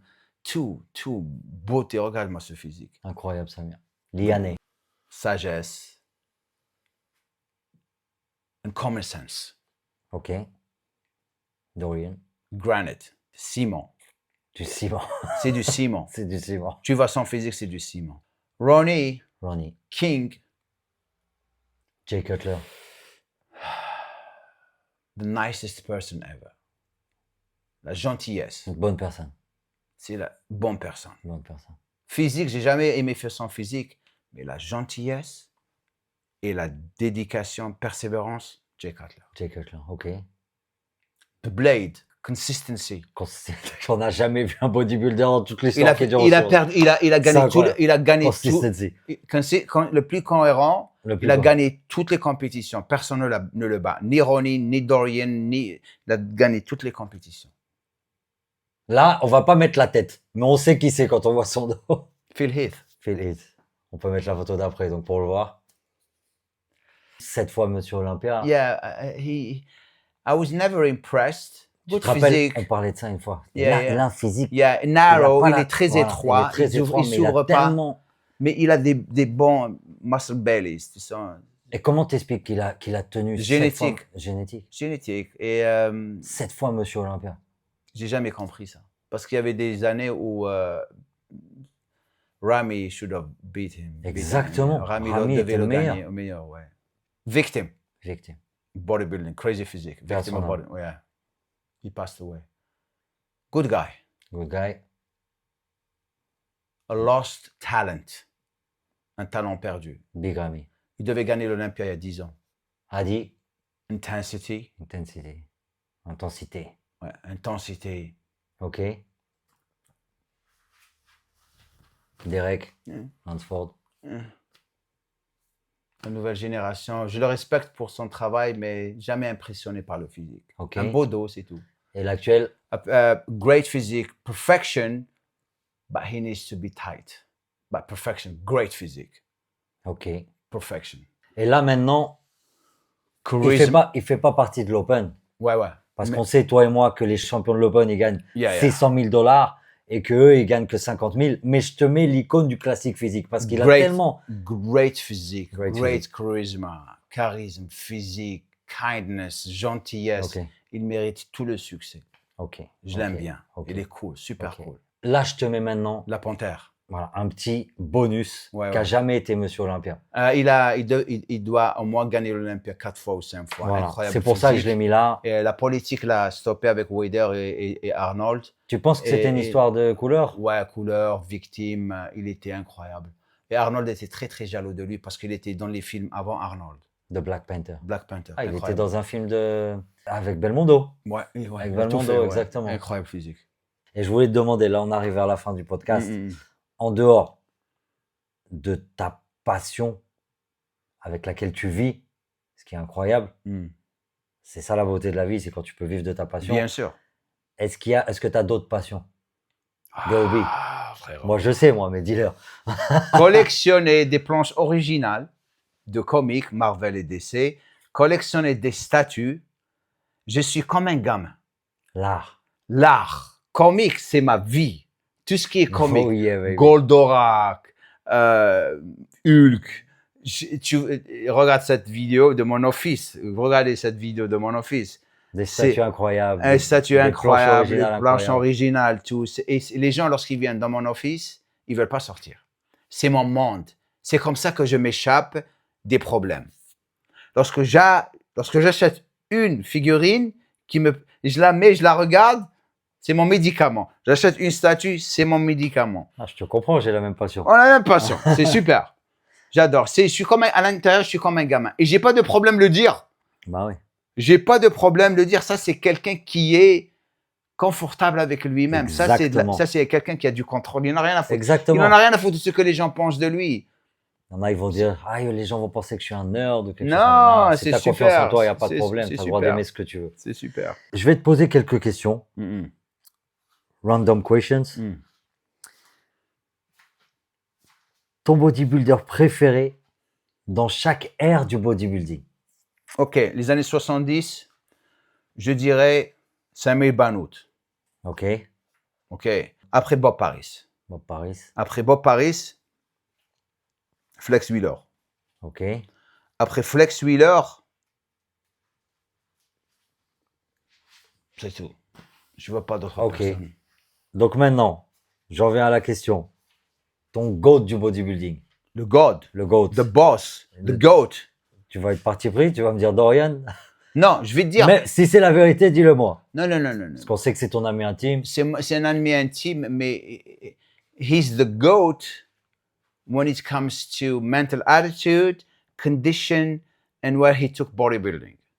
But if I have to take one physique that is the most amazing physique ever, that could have been 12 times Mr. Olympia if he had the mentality, even 50% of the mentality of Dorian Yates, Flex Wheeler. Flex Wheeler Over Ronnie. over Ronnie.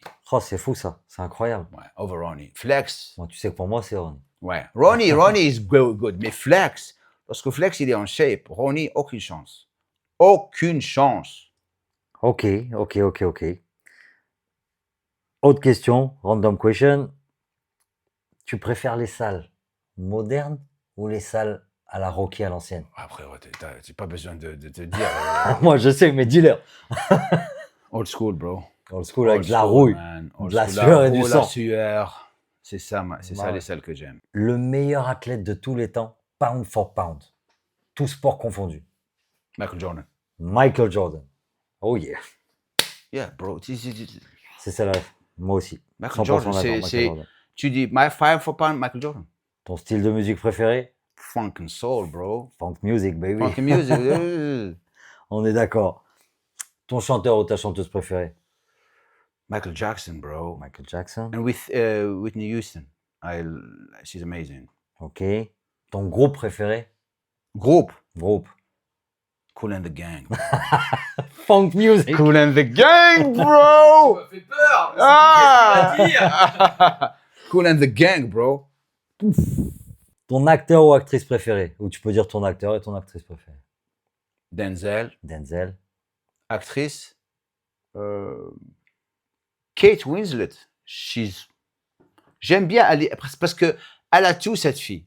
Ton dessinateur ou peintre préféré? Comique, Comics, c'est ta passion, automatiquement. Dale Keown, Dale Keown, Jim Lee, comique. Jim Lee. Le premier. Le premier, Il y en a tellement. il y en a tellement, frérot. Dale Keown, c'est Bon, c'est top lui. 3. Top 3, Dale Keown pour le Hulk, c'est lui le meilleur, pour moi, personnellement. Jim Lee, second position. And Joe Mad. Ouf. Ouf. Joe Mad. Ouf. Lourd. Ça, c'est les 3. Peintre, Mike Brutus.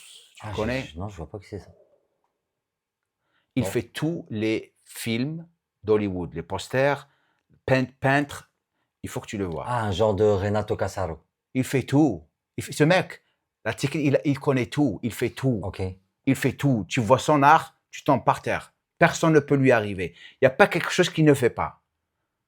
Il n'y a pas quelque chose, tu vois, j'étais en train de... Mais comment que tu peux être tellement talentueux? Parce qu'il y a des peintres, des fois, tu as des pencils, inking, painting with oil, water painting. Celui-là, il fait tout. Ok. Et il y a de fortes possibilités qu'il va faire une commission. J'ai couru derrière lui pendant 3 ans pour La l'avoir commission privée. privé. Ok. Donc, il a accepté. Là, il faut que je sois gentil, je ne le fais pas chier. S'il me l'a fait, les gens, ils vont être choqués. Ok. Et ton film préféré? Frérot, Godfather, bro. En deuxième position, Rocky. Rocky, il est dans les top 3, top 4. Et en deuxième position, Léon. Léon. Avec Jean Reno. Oh, frérot, ouais, Incroyable. ça, c'est un film incroyable. Donc Ça, ton top 3? Godfather. Godfather, Rocky et Léon. Ok. Jamo, je voulais te remercier. C'était incroyable. J'ai passé un super moment. J'espère qu'on n'a pas trop parlé. On a parlé beaucoup. On pourrait parler. On pourrait 3 parler, heures. je pourrais écrire un bouquin. Donc Jamo, merci. Avec plaisir. Hey, belle gueule. Pressure made my name, sensei. Legacy carved in the pain.